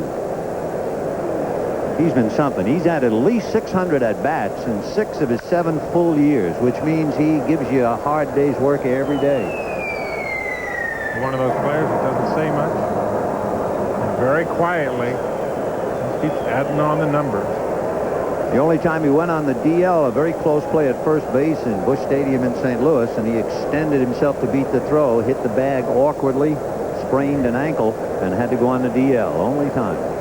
2-2. Oh, the breaking ball got him. He gave on it, and that hard slider nailed him. Toughest pitch in the world at this time especially, and the National League is gone in order.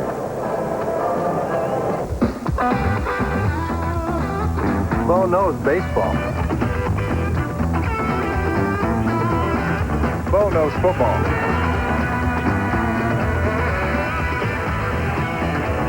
Bo knows basketball, too.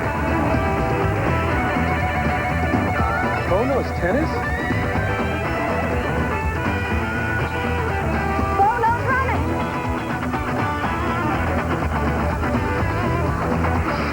No. Bo knows cycling. Bo knows weights.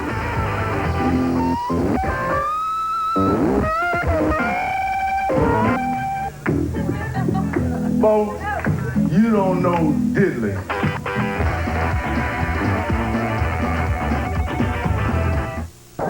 We're going to the bottom of the fourth inning. We have a moment. It'll be Bo Jackson, Wade Boggs, and Kirby Puckett. And for those who did not see it, watch where this ball went in the first inning. Rick Russell, a sinker ball pitcher, and Jackson took him into the deepest part of center field. Jackson will be facing a new battery trying to outwit him. Mike Scioscia of the Dodgers will take over behind the plate. And Tim Burke on the mound. And seeing Tim Burke, that is another great human interest story here in the All-Star game. Tim and his wife Christine adopted a little Korean girl recently, maybe a year or so ago. His wife is now in Guatemala, and as soon as he is pitching here, Tim will go to Los Angeles, get on an airplane, fly to Guatemala, because he and Christine are adopting a baby boy, 2-year-old. Line drive, base hit for Bo Jackson. So it is really heartwarming with all of the other things you hear and read about, to read and hear of the Tim Burke story. So Bo Jackson has a home run, a single, and a stolen base. And Wade Boggs will be the batter. Willie Mays in the second game, remember they used to play 2 All-Star games back in 1960, had a home run and a stolen base. There goes Bo, but it's going to be a hit-and-run ground ball. He would have stolen second base. He had such a big jump on Tim Burke, but he loses the steal as Boggs grounds out. Unusual for Boggs to swing at the first pitch, too. He may not have known that Bo is going. Boggs has great concentration at the plate, and maybe he did not see Bo go. Boggs always a reputation for taking pitches at the plate, and he must not have seen the sign or misread the sign. It wasn't a hit and run. Seeing those two, also 2 contract extensions. We talked about Wade Boggs. Tony La Russa received a 3-year extension on his contract to manage the Oakland A's.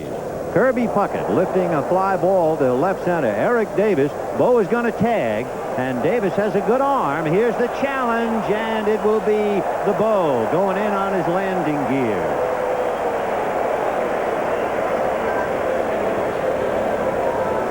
So Jackson single, took second as Boggs grounded out.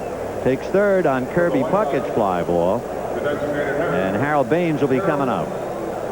You know, we talked about before the game about whether players really care, if this means something to them. Is it a game they'll hustle in? Look at this. This guy has been all over the field. This is a stage and he can show his talents, and he is certainly doing it tonight. Thinking that he went into third like a fullback, it reminded us National League President Bill White introduced him to the media corps the other day as Bo Jackson from the Los Angeles Raiders. But of course you can understand, Bo knows them all. You betcha. He might be the first 40-40 man and 500-yard man. After all, Bo, I think in one game last year against Seattle, he rushed for 220 some odd yards.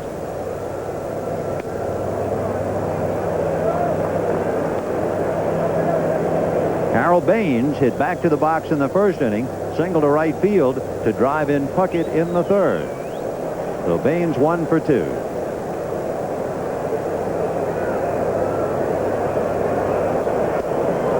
The American League has been all over the National League pitchers. 2 runs charged to Russell, 1 to Smoltz, 2 to Sutcliffe. So Burke trying to get by. Russell and Stewart, the starters, gave up 2, so they're not involved in it. And so much for the Bay rivalry, huh? Dave Stewart and Rick Russell, Oakland and San Francisco. You can see Burke trying to feed Harold Baines lots of off-speed stuff. Harold, a very good fastball hitter. Will use all the field. Will hit the ball hard to left center. He'll look for that fastball middle in. If he gets the 2 strikes, he will go to left center with the ball. Try to make him hit the off-speed stuff. And Harold Baines comes up empty, so they leave Bo Jackson at third, and at the end of 4, it remains 5-2 American League. We'll be back after these messages from your local station. The 1989 All-Star Game is brought to you by your Toyota dealer. Whatever car or truck you choose, you'll love the quality. Who could ask for anything more? And by Amoco. For 100 years, you've come to expect more from a leader. Two changes for the American League. Gary Gaetti takes over at third, and Mike Moore on the mound. You think these players don't care? You think they're not concerned about winning this? Gaetti replacing Boggs at third base, coming out doing his own groundskeeping. The good housekeeping seal of approval. And no wonder this guy has worked extremely hard, and he is a legitimate Gold Glove candidate at third base. Many scouts feel that he has the best reflexes and best arm of anybody in the American League who plays third base. Mike Moore comes out of the bullpen, and he'll be pitching to Mike Scioscia, followed by Ozzie Smith, and then Tony Gwynn.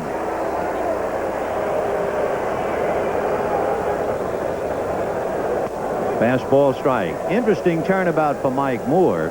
He was 30 games under 500 in his Mariners career, and it ended when he signed with Oakland as a free agent. And suddenly he's an all-star. Last year, 6-4 in the Kingdome, 3-11 on the road. But I guess the biggest thing, the way La Russa and his pitching coach Dave Duncan have worked him in the pitching staff. Moore last work on Thursday for Tony. He worked 7 innings on Thursday, so he's well rested. You wonder if Tony is going to run his pitchers out there 1 inning at a time, which he's done so far. All the pitchers for the American League have been starting pitchers. Stewart started, Ryan started, Gubazov, Moore, and he's got the bullpen ready. There's one more starter down there, and Greg Swindell. Then he's excuse me, Chuck Finley. Then he's got Henneman, Jones, Plesac, and Russell. That's all. That's all. Maybe so. It looks like exactly the way things have gone. Swindell will pitch the next inning for the American League. Only problem there is if you have the extra inning game, then you get down with these short relievers, which the American League has at the end, and those guys aren't used to going more than 1 or 2 innings at most. Well, it's 5-2 in favor of the American League, and the National League's going to have to go to the whip if they're going to get close.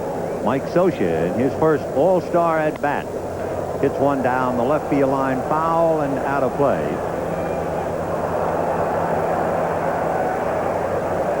Sitting quietly, one of the premier relief pitchers, Doug Jones. And look where he's decided to sit, far from the madding throng. That's a great job. Isn't that something? I want to be alone. 3-2. A slicing fly ball to left. Bo Jackson is there. Ozzie Smith will be coming up with 1 out here in the 5th inning. And certainly you may remember Game 5, 1985 National League Championship Series. Tom Niedenfuhr of the Dodgers, and St. Louis set on its ear.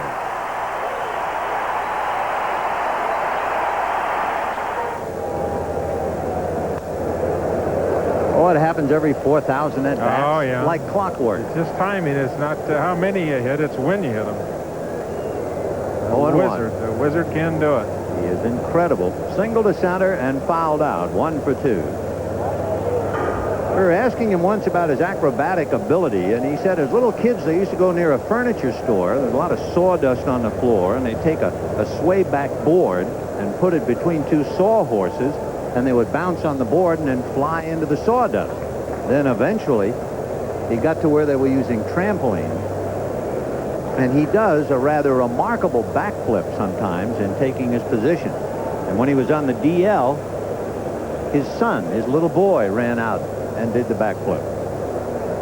Osborne Smith.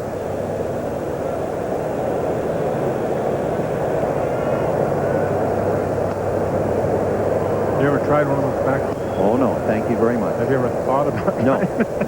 No. 2-2. All I do is see pain if I think about doing that. Big breaking ball down at the ankles. So 3-2. The National League has had 1 hit since the 1st inning, and that's a scratch single by Tony Gwynn in the third. So they've been completely shut down, and all Lasorda can do is stand and lose weight. Chopper to the right side. There's Julio Franco. 2 down. Mike Moore, the pitcher here for the American League, has always been a favorite of Dave Duncan, the pitching coach for Athletics, and Tony La Russa. La Russa brought Duncan with him, one of his coaches, his pitching coach. There you can see the two of them together. They have been together when they were in Chicago and now in Oakland. Tony La Russa's right-hand man, Dave Duncan. And Moore always loved him when he pitched at Seattle. Last year, second half of last year, he was 5-6. So what? Yeah, but he had an earned run average of about 2.25, and that convinced the Oakland A's to go out and sign him, certainly with the suggestion of La Russa and Duncan. Off speed for a strike, 1-1. By the way, we have been negligent in not spotlighting the coaches, and there's been a change in the coaches for the National League on the line. See if we can salute them. Half swing by Tony Gwynn. Coaching at first base is the National League honorary captain, Don Drysdale. Went into the Hall of Fame in 1984. Coaching over at third, the skipper of the Montreal Expos, who formerly was here with the California Angels, Buck Rogers. And it's still 5-2 American League. The sun is shining on the American League right now. We're in the bottom of the 5th inning. It is 5-2 American. Several changes for the National League. Glenn Davis, the pride of Houston, picks up for Will Clark.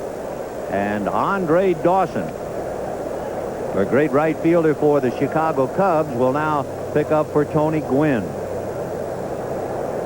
Jim Burke, who pitched the 4th inning, gave up a base hit and nothing else, working on Julio Franco, who singled and hit back to the box.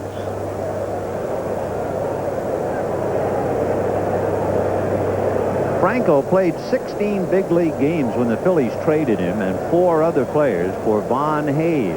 That was after the '82 season. Now both Franco and Hayes are in this year's All-Star game, each for the first time. And well, he should be. He's already exceeded his RBI total of the last 2 years. There's Von Hayes.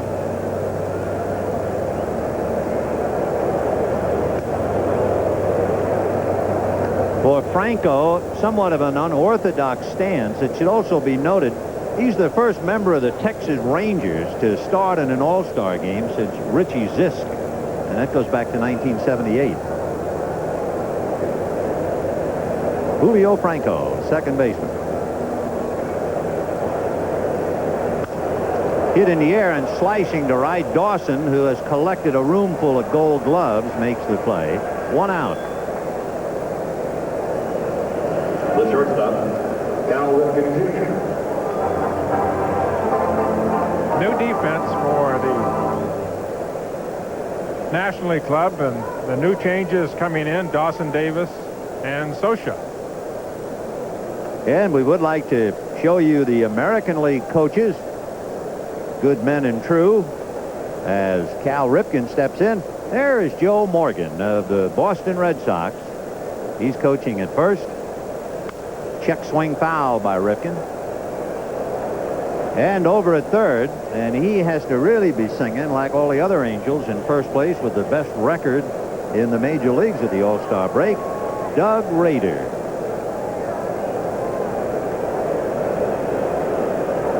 In a sense, when you talk about Rader and the Angels leading, certainly 3 of the 4 divisions have been surprises. Slicing drive, a base hit, and Dawson can only knock it down, and Ripken is into second base with a double. So Cal Ripken, a line drive double to right. He's 1 for 3, and that means he has joined the party. All 9 American League starters have at least 1 hit. Ripken, his base running very aggressive. 16 doubles during the season so far, and you're running against one of the best arms here. If Andre Dawson had ever gotten to the ball and fielded it cleanly, it had been close at second. Andre was going to spin to his right and throw back. Ripken does not run extremely well, and Dawson has a cannon in right field. Tony Fernandez is now going to run for Cal Ripken.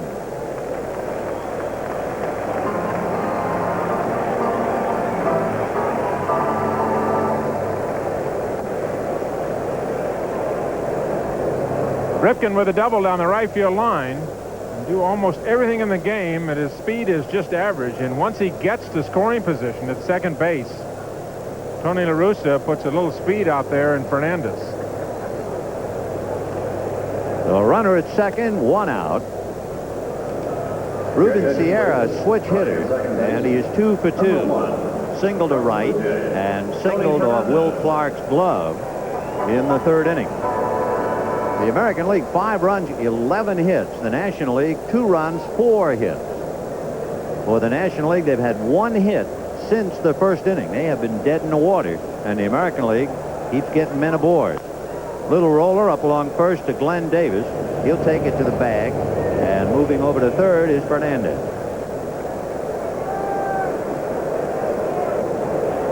Each manager with so many players available, both Tommy Lasorda and Tony La Russa can make wholesale changes. They're backed up in every position.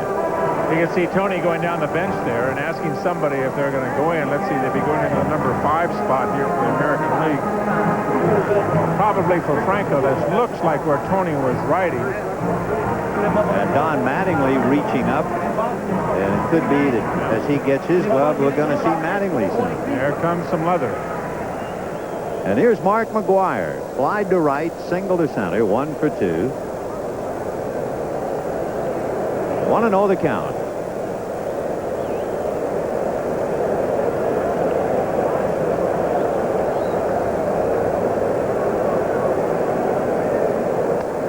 Fastball,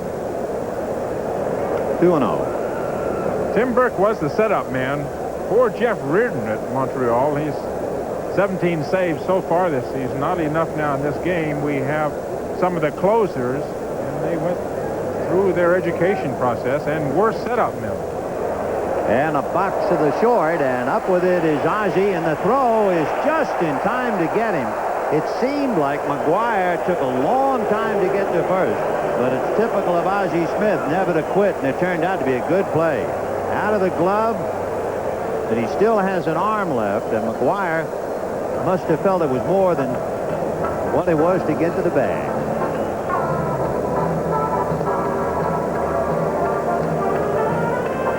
A Yankee right side of the infield for the All-Stars as Don Mattingly takes over at first base, and he will hit in Julio Franco's spot.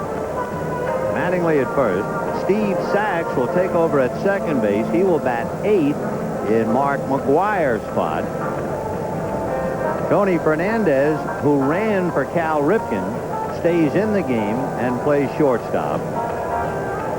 And we have a new pitcher, and that would be Greg Swindell. So Swindell, the left-hander, last year, you may remember, he started out 10-1. Then he didn't win another game for almost 2 months. And he finally, and ironically, got that 11th victory last year right here in Anaheim. Well, he's been a lot more consistent this year. Started 2-0, had no decisions in his next 3, but then he's picked up a couple of starts without a win. So he could be Cleveland's first 20-game winner since Gaylord Perry 15 years ago. He'll be pitching to Glenn Davis, Kevin Mitchell, and Eric Davis. Late and fouled it off to the right upstairs, 0-1. Yes, great control for a young pitcher, Swindell does. 1988, he pitched 240 innings. Walked only 45 men. And that's really pretty good. That's just less than 2 per game. And for a young pitcher, that's great. Drive into center for a base hit. Over to get it is Kirby Puckett. So Glenn Davis opens up with a base hit. Only the second hit for the National League since the first inning. The other hit is single by Tony Gwynn in the third. And the batter now will be Kevin Mitchell. Mitchell singled to center to drive in a run, scored a run, and then struck out in the third inning. That was at great curveball that Nolan Ryan got him looking. Ryan worked 2 innings. Stewart worked 1, then Ryan 2, Gubazar 1, Moore 1, and now Swindell.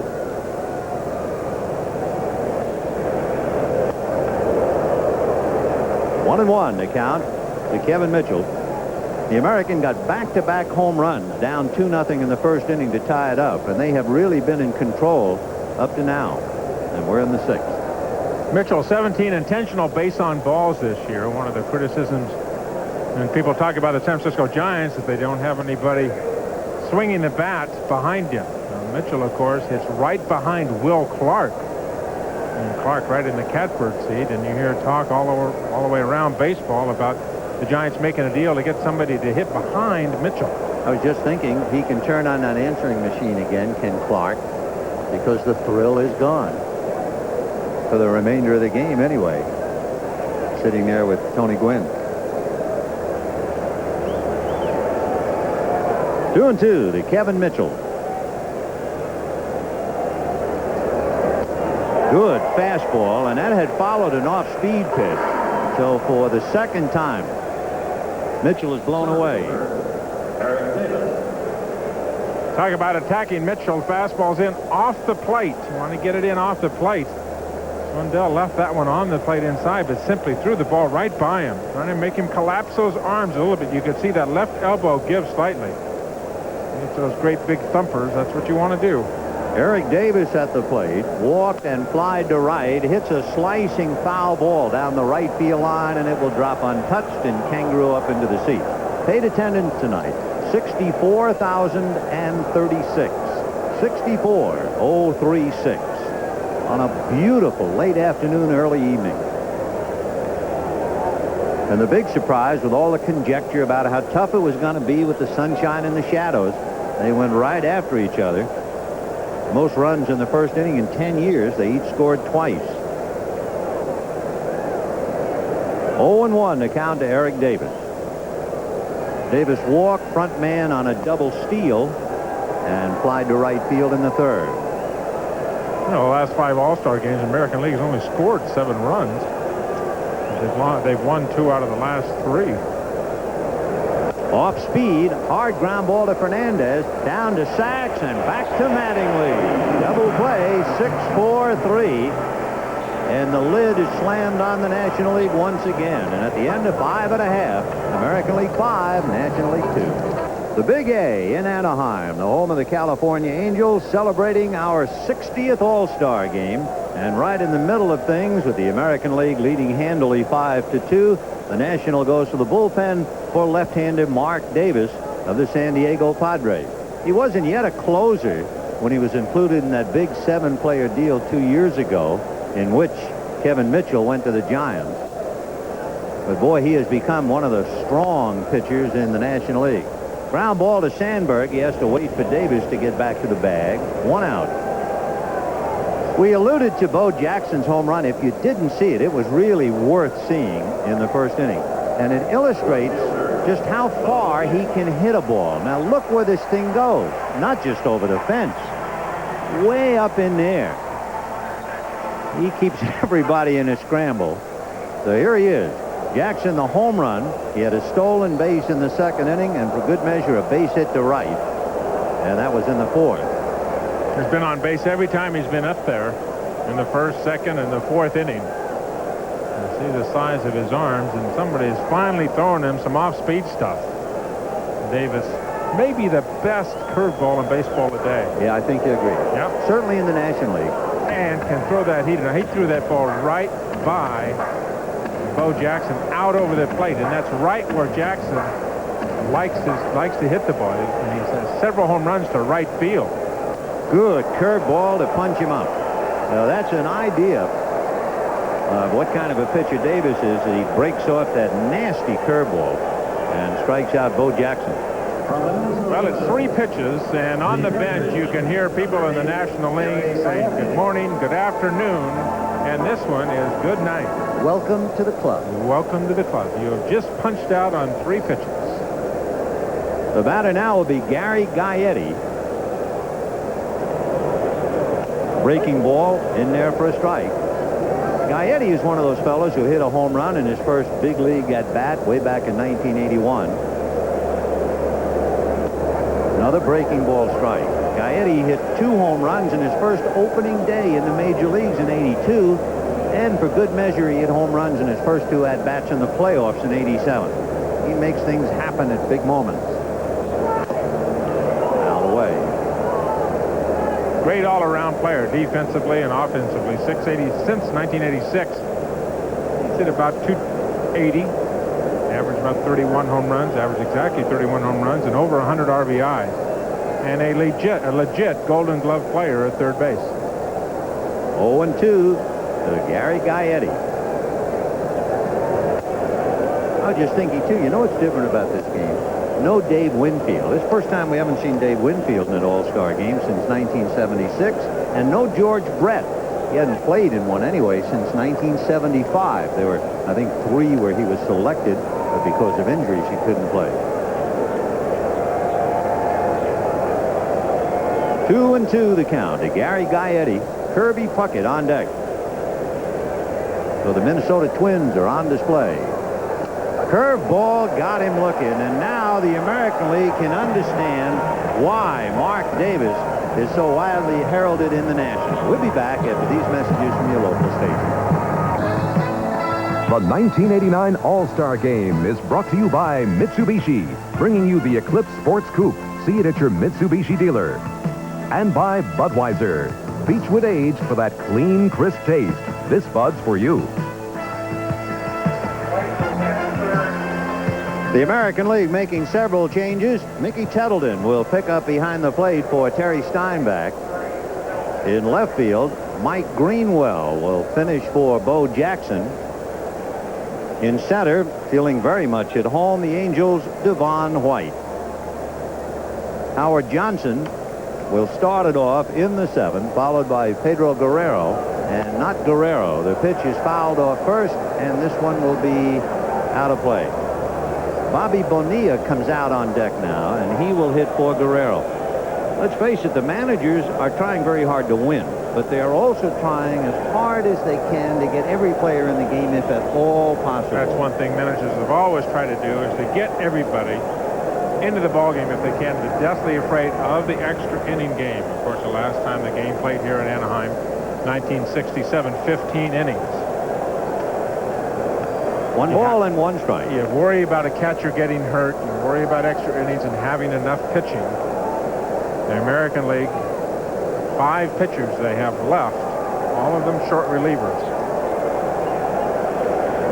And looking at the American League team, now that Greenwell and Mattingly are in along with Sachs, there are 2 players that Tony La Russa would like to get in. Position players, Kelly Gruber and Jeffrey Leonard. And then he has several pitchers. 2-1 to Hojo. Fouled away. He singled. He was the trailer on the double steal in the first inning and grounded out in the 4th. The National League got 2 in the first inning, and the American League got home runs back-to-back by Jackson and Boggs. The American League scored once in the 2nd to take the lead, twice more in the 3rd, and the National League has been unable to muster any kind of an offense since that first inning. 2-2. Got him. So Johnson strikes out. That would be the 2nd strikeout for Greg Swindell. Johnson hitting from the left side is a better contact hitter from the right side. He is a dead high fastball hitter there. The breaking ball right over the top of it. He's a lot stiffer right-handed. Left-handed he seems to be very smooth and very coordinated. He's extremely strong, and from the right-hand side he just muscles the ball out when he hits his home runs. Here's Bobby Bonilla, big switch-hitting third baseman of the Pittsburgh Pirates. Bonilla with a lot of power and plays third base for the Bucks. He was originally in the Yankee organization, and Sid Thrift got him to come to Pittsburgh. A little flare. That's going to drop into left field. And from what we've heard, one of the first things that Sid Thrift was trying to do with the Yankees is now try and get Bonilla back. He trades him off and trades him, tries to get him back is exactly right. And if you took a vote at the clubhouse, the most popular or the nicest guy, this young fellow right there, Bobby Bonilla, may be the winner. From New York, New York. Yes, he is. He is sincerely one of the nicest young men you'd ever want to meet. Bonilla went 0 for 4 in last year's game, so that's got to be kind of a nice feeling for him. He gets his first All-Star hit. Ryan Sandberg, the batter, and Tony Pena, the Cardinal catcher, is out on deck to hit for Sosa. Fastball strike. So they get a right-handed bat up there against the left-handed Greg Swindell.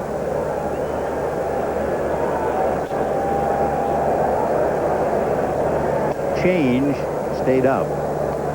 My scorecard is starting to look worse and worse. Not, you know, there are a lot of changes, obviously, in an All-Star game. And I bring that up only because before the president left, I had him sign my scorecard as one of my souvenirs. Ground ball, foul, just foul. Gaetti probably would have backhanded a fair ball because his glove was so close to the bag. The only way he would avoid it is if it was foul. There's a good line on it right here. It's kind of a mark of the good third baseman is that the ball he almost gets to, but the ball's foul. Now, the great thing about that shot, had the ball been fair, he probably would have cut it. Knows exactly how far he is from the line, and it looks like from that angle that had the ball been fair, Gaetti would have been able to get his glove on the ball. Sandberg is fouled out and struck out. He's 0 for 2. Fastball and foul tip and held. So that's the third strikeout for Greg Swindell. Take another look. One of the other products of the University of Texas, just like Roger Clemens and Calvin Schiraldi. And I'm telling you, fastball throwing it by, pretty good fastball contact hitter. Sandberg does not strike out very much. Tony Pena will be the batter, and Tony La Russa is heading for the mound. He might make a change mid-inning. Remember, he still has Mike Henneman, Doug Jones, and Jeff Russell.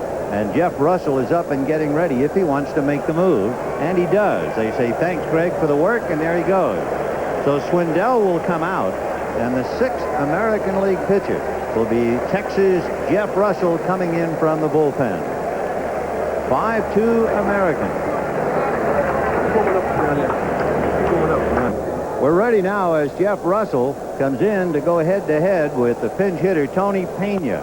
And that's a strike. Russell, as he stands on the mound, made the All-Star team as a starting pitcher last year when the Rangers traded Mitch Williams to the Cubs.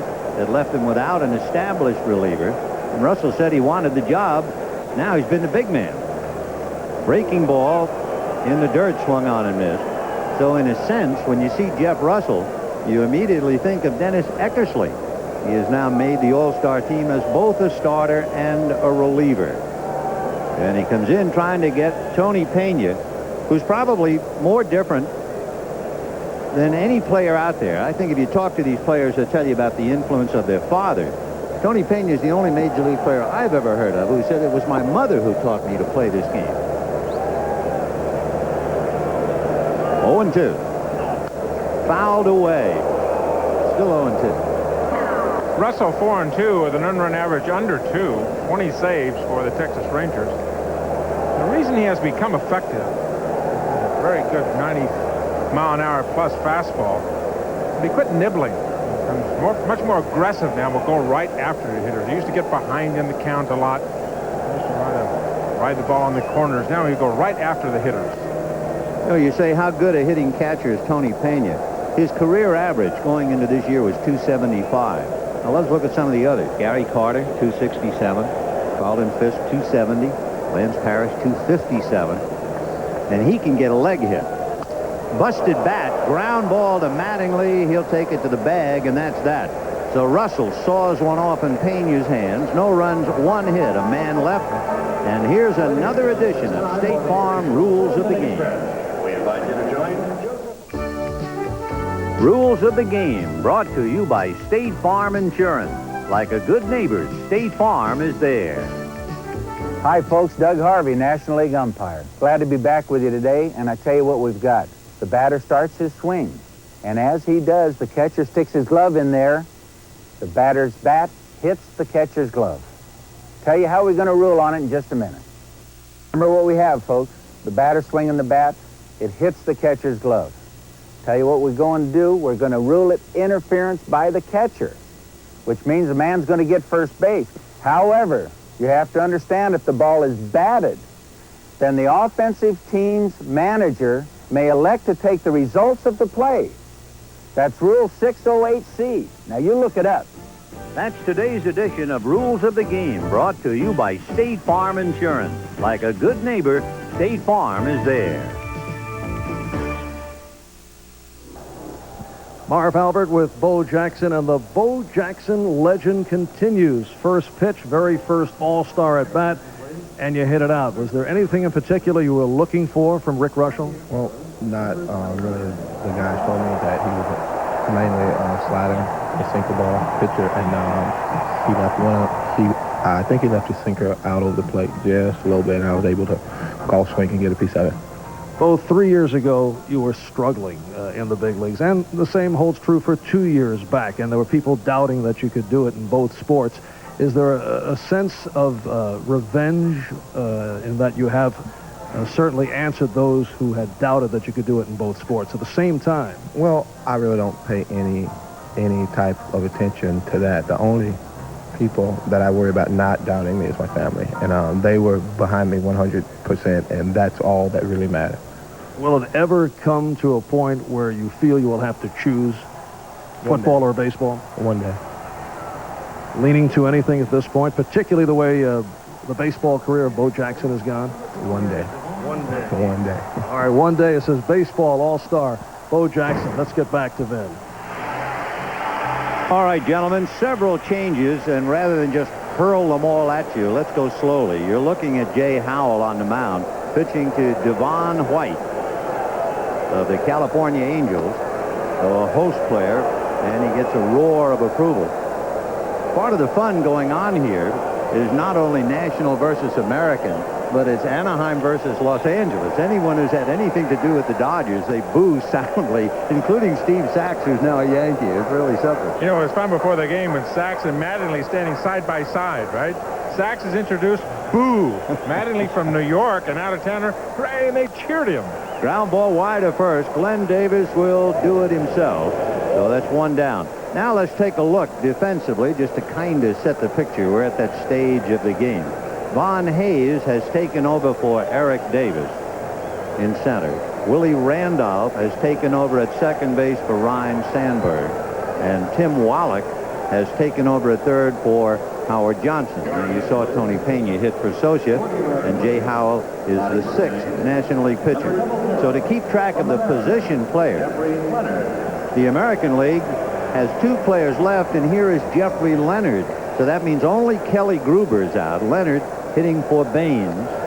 So Kelly Gruber is the only position player yet to get in the game. Meanwhile, the National League, there are only 2 players on the outside looking in, Vince Coleman and Barry Larkin. Leonard wearing the 0-0, and it seems like yesterday he was hitting a home run against the Cardinals and then running with that flaps down home run trot, remember? Jeffrey Leonard. He decided to go 0-0 because, as he said, his whole career was starting all over again. He's starting from scratch. He went up to play for Jimmy Lefevre up in Seattle, and Jimmy Lefevre had been with Jeffrey Leonard quite a bit, and there's a scouting report on him. We'll jump on the off-speed pitch. In the strike zone. A good in the strike zone hitter. It's a fastball up. Pitch him hard stuff in off the plate, but he's been a very comfortable player for Jimmy Lefevre. Very good relationship with his manager. Foul ball hit down the right field line, out of play. 2-2 the count on Jeffrey Leonard. You know, you go over and you look at the scouting reports of all the players on both teams side by side as you look at Don Mattingly, the Yankee first baseman in the on-deck circle. One of the things about scouting reports, and it would apply to virtually every hitter on the field here tonight, a great mistake hitter. on the inside corner for strike 3. Jeffrey Leonard can't believe that off-speed pitch got it, and the plate umpire Jim Evans punched him out. Hal, a good breaking ball starts right at Jeffrey Leonard's left shoulder. You can see his left shoulder would come off there and could not regroup. But you could look at any one of these hitters and the mark of the good hitters, and that's why these guys are all-stars. That's why they are here, that they are good mistake hitters. When they get their pitch to hit, they will not miss it. They won't hit it foul. They won't hit it back on the screen behind home plate. They will put it in play hard somewhere. Mattingly looking for his first All-Star hit. He is 0 for 8 in 5 previous All-Stars, so he's a pretty hungry hitter. You know what he says? You know, every time I get up there to hit, they have Fernando Valenzuela or some tough left-hander going to throw against me. He said, maybe I'll get a right-hander, and he does tonight. 1-1. There's that breaking ball. 2-1 the count.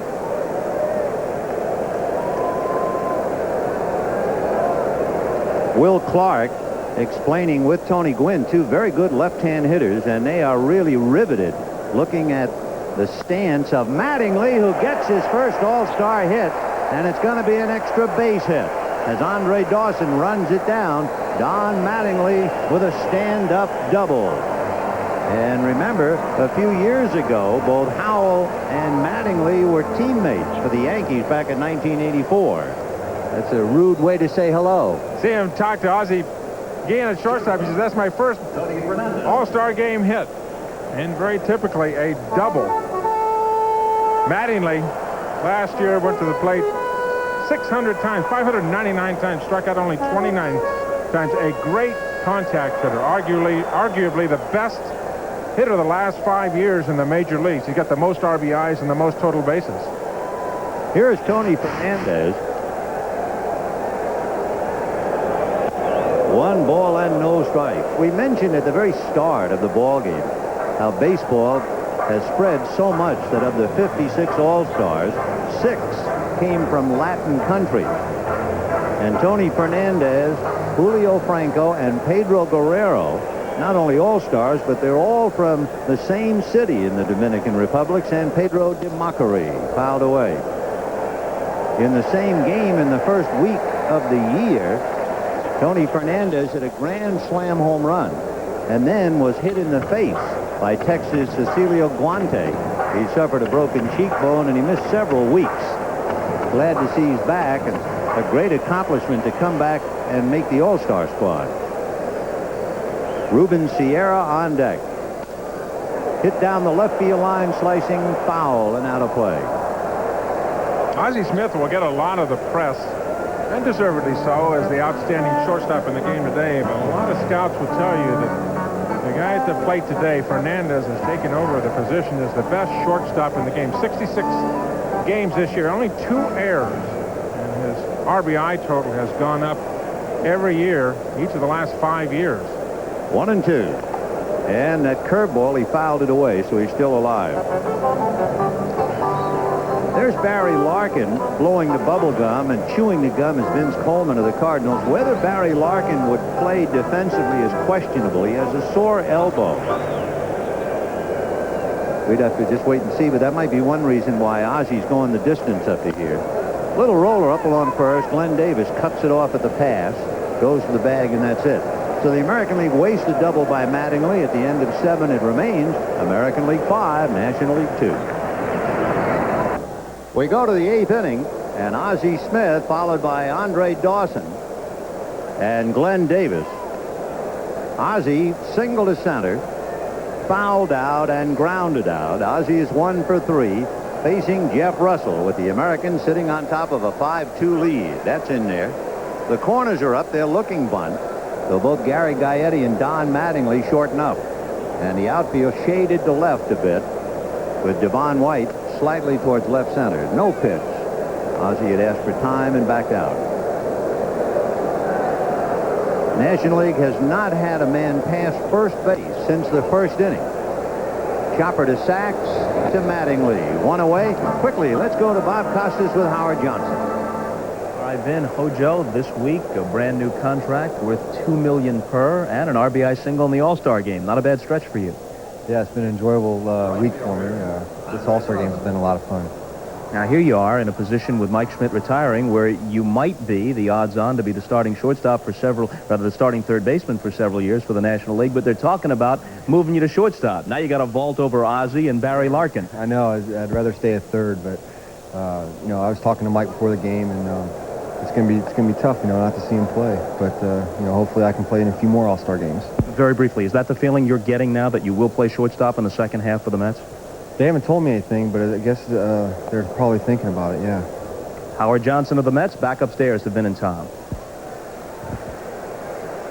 1 ball and 1 strike. The count to Andre Dawson. Glenn Davis to follow. Jeff Russell on the hill for the American League. Fastball popped up on the left side. Gary Gaetti in foul ground. 2 down in the 8th inning. Boy, what a number the American League pitchers have done on the National League hitters after Dave Stewart was roughed up for 2 runs in the first inning. Then Messrs. Ryan, Gubazar, Moore, Swindell, and Russell have been close to perfect. Correct me if I'm wrong, Vinny. I have no base on balls for the National League. 2 for the American League. Those coming in the first inning by Dave Stewart. Just 2 base on balls. That's right. The real pro pitcher, not afraid to challenge the hitter. Exactly right. Hit him the count. Despite their credentials. You go back to 1967, the 15-inning game here with the 30 strikeouts. 2 base on balls. Both of them by the National League. None in the American League. A 15-inning game, no base on balls. It's just 2 in the entire game. Those both by the National League. Dave Stewart, the starting pitcher, sitting quietly, watching what he got underway with some of his mates. Looking in that American League dugout, to repeat, the only position player who has not gotten in the game is Kelly Gruber of Toronto. In the National League, Vince Coleman and Barry Larkin. There are still several pitchers who could be used. For instance, in the National League, John Franco, Mitch Williams, Oral Hershiser, and in the National League they will have the American League's counterparts Chuck Finley, Dan Plesac, Mike Henneman, and Doug Jones. Tony will be well armed to go to the 9th inning, won't he? I should say. Russell came in to take care of Pena in the 7th inning. You talked to La Russa, Tony La Russa, of course, the manager for the American League, and he talks about managing a pitching staff, and he and Dave Duncan do it as well as anybody. And that is where a manager really is worth his grain of salt, is managing the pitching staff, and Tony will go to the 9th inning with 4 pitchers in the bullpen. Little foul ball off to the right and out of play. We showed you earlier the honorary National League captain who was coaching at first, Don Drysdale. We have not seen except for his introduction long before the game started, but we'd like to take a moment to salute Carl Yastrzemski, who was the first little leaguer to go into the Hall of Fame. Yaz will go in. He was on 17 All-Star teams and played on 13 of them. Glenn Davis throwing the walk with 2 out, and there's that first walk. One fielder, Kevin Mitchell. Howard Johnson started the ball game and now sits back and has a little ice cream as a reward. Kevin Mitchell going all the way in left field, single to center to drive in a run, but then struck out in the 3rd and struck out in the 6th. That's right. Amazing how all the players can back out on the bench. They don't want to miss an ounce of it, you know. They go in and get a cup of coffee, or they go in and get an ice cream or something cold to drink. They're all there on the bench.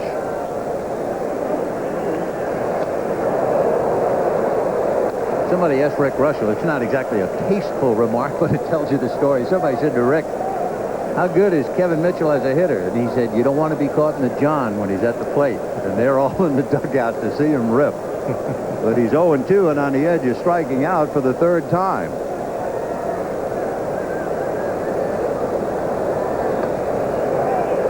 One and 2. Russell got the second strike there and tried to go back and get it again. The breaking ball down and away. Mitchell likes to hit the breaking ball.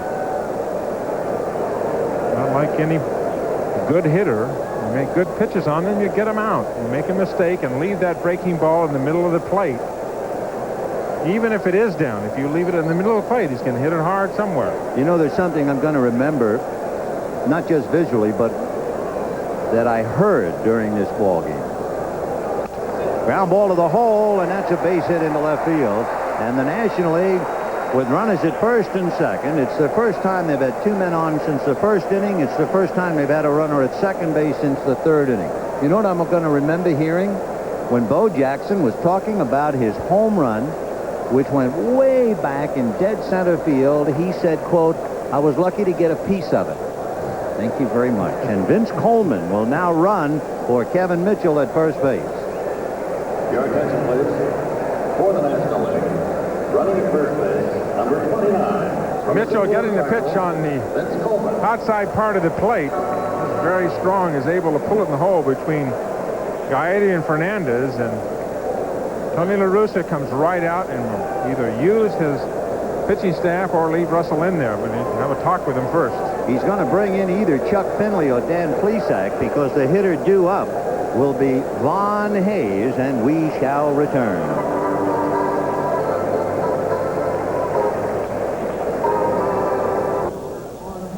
Marv Albert with Nolan Ryan of the Texas Rangers. Nolan is the pitcher of record.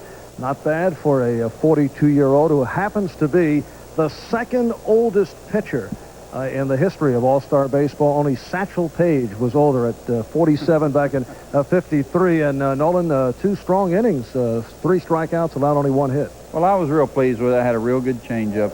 My curveball got better in the second inning, and I think the big key was that I was throwing strikes. Any special feeling about doing it here, and that you spent 8 years with the California Angels?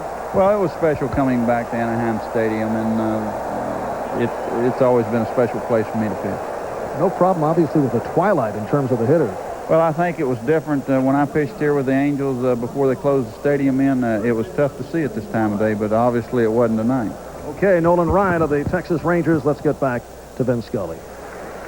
Meanwhile, back at the ranch, after Von Hayes went head-to-head with left-hander Dan Plesac, Hayes greeted Plesac with a single to left field to score Davis. That makes it 5-3 American League. The National League now has tying runs at the corners at first and third, and a right-hand hitter, Tim Wallach, is due up. Down in the bullpen, Mike Henneman and Doug Jones are available, and Jones is heating up. So Plesac came in to make a pitch, and Von Hayes was waiting to drive in a run. So Tony La Russa will have to go to the pen again. And now suddenly, with Jones being brought in, he has one left-hander down there, Chuck Finley, and one right-hander, Mike Henneman. So for Plesac, that's kind of a tough appearance in an all-star game. You warm up, you come in, you make one pitch, a base hit, and out you go. And coming in to try and bail him out will be Doug Jones, whom we saw earlier, remember, sitting in the seats far removed from the bullpen. He is right smack dab in the middle of the spotlight now. Von Hayes recently signed a 3-year, $6.4 million contract, and that's why, as he walks up and bangs a base hit to left to drive in a run. So Von, the runner at first, represents the tying run. Vince Coleman running for Kevin Mitchell at third, and Tim Wallach against Doug Jones, and he fouls it away. One thing to be concerned about here for the National League, for the American League, excuse me, for Tony La Russa, Von Hayes here with a score 5-3. Von Hayes at first. Von Hayes 19 stolen bases, been thrown out 6 times. Big man, but has excellent speed. And that's hammered to left. Coming up for it is Greenwell to make the catch. And Doug Jones really dodges a bullet as Wallach lines out to left field. And the National through in the 8th at the end of 7.5, 5-3 American. Number 29. One of the more flamboyant relief pitchers in the game, Mitch Williams of the Chicago Cubs, has come in, and we visited Mitch about how he would describe his style of pitching. That is, I've watched Rick Sutcliffe and some of the other guys, the Rick Russells of the league, that go out there and they throw sliders and curveballs, and it looks like they're doing it from a lawn chair. And I just stated one day that I go out there and pitch like my hair's on fire, like I'm in a hurry to get things done. And that's basically how I go about the game. Is I know I have to go hard at what I do, and those guys just take it easy and they get the same results. Well, we shall see now about the colorful Mitch Williams, and he'll be pitching to Ruben Sierra, followed by Steve Sachs, and then Mickey Tettleton. That is the favorite quote of one of baseball's best-known baseball announcers. I love it. Fouled away, 0-1. That is your favorite. I don't blame you. It's terrific. There it is. Well, I've heard. It is terrific. I love that description. You know, they used to say about I think Jim Bunning. They say he pitched like a man falling out of a tree, but hair on fire. Well, there he goes. 1 ball and 1 strike to count to Ruben Sierra. Sierra single to right, single off Will Clark's glove, grounded out, 2 for 3, scored a run, and he has knocked in a run. I don't know how Mitch Williams ever defends against a bunt or a ball just dribbled to the first base side of the mound, because he comes hurtling off and turns his back to the plate. He gets in miserable fielding position. Amazing. That is just his thigh. You could see the speed gun down in the right-hand corner, fastball 88 miles an hour, but he just plants that lead leg and stiffens it out and uses it at a fulcrum, just spins right around. And he walked Ruben Sierra to begin matters in the bottom of the 8th inning. He averages almost 6 walks per 9 innings. Vince Coleman, who ran for Kevin Mitchell, stayed in the game, and so Coleman is in left field. That means for the National League, the only position player available is Barry Larkin. For the American League, the only position player is Kelly Gruber. The only pitchers available to Tommy Lasorda are John Franco and Oro Hershiser. The pitchers available for La Russa are Finley and Henneman. They got him and hung him out to dry. Ruben Sierra, picked off by Mitch Williams to Glenn Davis. Ruben Sierra got caught leading the other way. Does not really a base stealer for the Rangers. 5 out of 6 during the year. Tony La Russa maybe putting a play on, trying to pick up another run here, just up by 2. He'd like to get another one going to the 9th. Williams has an explosive fastball. Tremendous movement at the hitting zone. You know, you talk about his base on balls. Another thing about him, the more times you run him out there, the more happier he is. There's a fastball at 89 miles an hour. When he was with the Texas Rangers, he averaged about 77 appearances a year. And he says, the more they use me, the happier I am. Well, he's working on Steve Sachs with 1 out in the 8th inning. 5-3 American League. That's popped up around the plate. Tony Pena looking for help, and Glenn Davis obliges and puts it away. So 2 down in the 8th inning. If you're not keeping score and you wonder about those players come up in the 9th inning, it'll be the DH, and that would be Bobby Bonilla, followed by the second baseman, Willie Randolph, and the catcher, Tony Pena, with 1 other player available, and that's Barry Larkin. Here is Mickey Tettleton. Tettleton released by Oakland, signed by Baltimore, and shipped out to the Rochester club. And what a story he is. Baltimore having such a miserable year a year ago. They brought him back in May. He hit 11 home runs. Now suddenly he's a spark plug. He was talking about the fact that a little more than 3 years ago, he lost a home run hitting contest at Oklahoma State. He finished behind Pete Incaviglia, Robbie Wine, Gray Green, Doug DeCenso, and a graduate assistant in the home run hitting contest.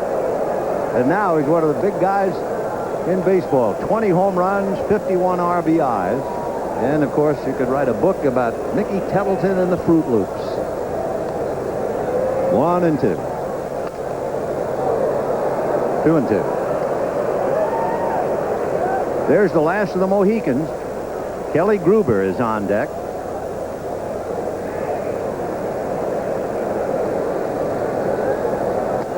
Oh, good fastball to ring him up. So Tettleton strikes out. And Mitch Williams, would you agree? Did he make it look easy? Does he make anything look easy? We'll be back. A beautiful nighttime shot now here at the Big A in Anaheim as our Goodyear blimp sailing serenely overhead. A reminder, this telecast presented by authority of Major League Baseball and may not be reproduced or retransmitted in any form without the express written consent of Major League Baseball. We're going to the ninth inning, 5-3, the American League. I'm sure all of us will take our own particular memories away from this ball game, but I think for you and for me and for many, just the thought that a former president of the United States was sitting right where you're sitting. I have the seat, too, is exactly right. It is a big thrill all the way around, and the president's presence here at the All-Star game just added to everything, the overall ambiance of what goes on at an All-Star game. And then to have Bo Jackson come up and hit one to Fresno, which is where you're from. That's right. It was on that way. Hometown plug. Yeah. But it was a great show up to here, and come to think of it, if that line drive isn't caught by Mike Greenwell off the bat of Tim Wallach, this could really be something, and we'll see if the National League has something left in the ninth inning. One of the things I think everybody in baseball very happy about, Vinny, is that it's a ball game that has been tight and close. We go to the ninth here, and it's a two-run ball game. What nobody wants in baseball and everybody associated with baseball is a blowout. So we go to the ninth, and the National League has a chance, an excellent chance. And it'll be Bobby Bonilla hitting left-handed now against Doug Jones. In there for a strike, 0-1. A great changeup that Jones has. I mean, a great changeup. You know what's nice about Jones? So many players here are superbly gifted, and they make the All-Star team easily and early in their careers. Here's a right-hander. Last year was his 11th year in professional ball and his first full year in the majors. So he has really paid his dues. He was on 9 minor league teams. 3 years ago, the Cleveland Indians asked him to retire as a pitcher and become a coach. Now, you watch him work. You've seen Bonilla get 2 fastballs in the strike zone. The fastball that 2 changeups in the strike zone. The fastball that throws would be out of the strike zone. Ground ball, just what? Fair? Yes, it hit the first base umpire, Bob Engel, and it's a single. If it doesn't hit Engel, it's down the line for extra bases because Bonilla runs exceptionally well. And Bob Engel, 23 years of service as an umpire and just couldn't get out of the way. Bobby Bonilla turning on the changeup just inside the bag, and Mattingly could not get to it. Hit Engel right in the leg, right over the top of the bag, and watch how close Mattingly is to getting this ball. Boom! And it's Engel right off of the shin. Hit the umpire in fair territory, and the ball is alive. Well, now you have Willie Randolph, the batter. So the 2 second basemen in the game switch leagues and switch all-star affiliations. Steve Sachs, who was a National League all-star when he played for the Dodgers, now with the Yankees and representing the American League. And the other side of the coin, Willie Randolph, an all-star with the Yankees in the American League, now a star in the National League. Finishing up for Ryne Sandberg. Off speed, and the count 2 balls and no strike. On deck, Tony Pena. Randolph, a high fastball hitter. A very patient hitter. He has a big hole to hit through between Mattingly and Sachs. He's grounded into 6 double plays here so far this season. He has one physical problem. That's in there. He was involved in a collision with catcher Damon Berryhill recently over the weekend in Wrigley Field, Chicago. Hurt his neck and could not play Sunday. But he was saying as sore and as hurt as he was on Sunday, he felt he'd be able to play, and here he is tonight. That's a strike. 2-2 the count to Willie Randolph. We're in the ninth. The American League 5 and the National League 3. Oral Hershiser, along with John Franco, are the only 2 pitchers who have not seen service tonight for the National League. Fastball hit down to Sachs, wouldn't you know? The feed to Fernandez, back to Mattingly, too late.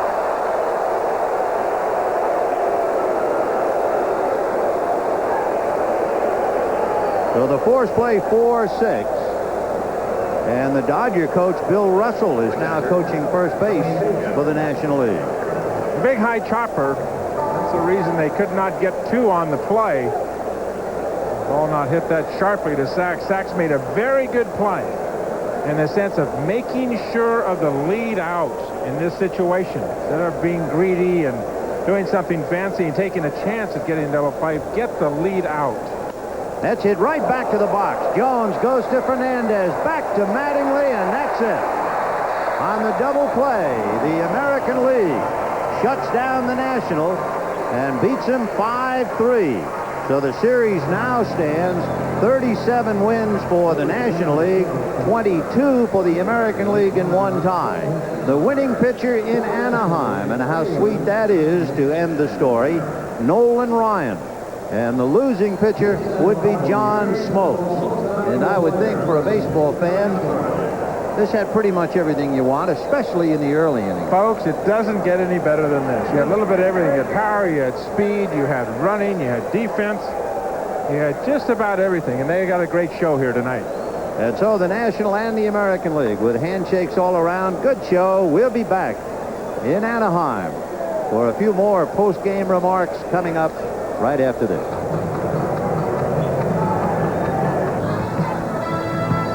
The 1989 All-Star Game has been brought to you by Mazda, who invite you to test drive the all-new Mazda Miata. By IBM.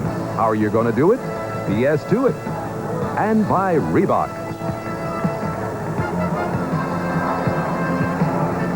The American League has taken 2 straight All-Star games for the first time in more than 30 years. They won back-to-back in 57 and 58, and they do it last year and again this year. A reminder, stay tuned following local news for The Tonight Show, starring Johnny Carson, followed by Late Night with David Letterman, and later with Bob Costas, except on the West Coast and most Mountain Time Zone stations, where these programs will be seen at their regular time. The most valuable player of the 1989 All-Star Game in Anaheim comes as no surprise, Vincent Edward Bo Jackson. And now for Tom Seaver, this is Vincent Edward Scully saying so long from the Big A in Anaheim. And remember, Carson, Letterman, and Costas coming up on NBC. We'll see you next week from Yankee Stadium, when the Yankees and the Kansas City Royals will be on the Game of the Week. Way to go, Bo. See you next time.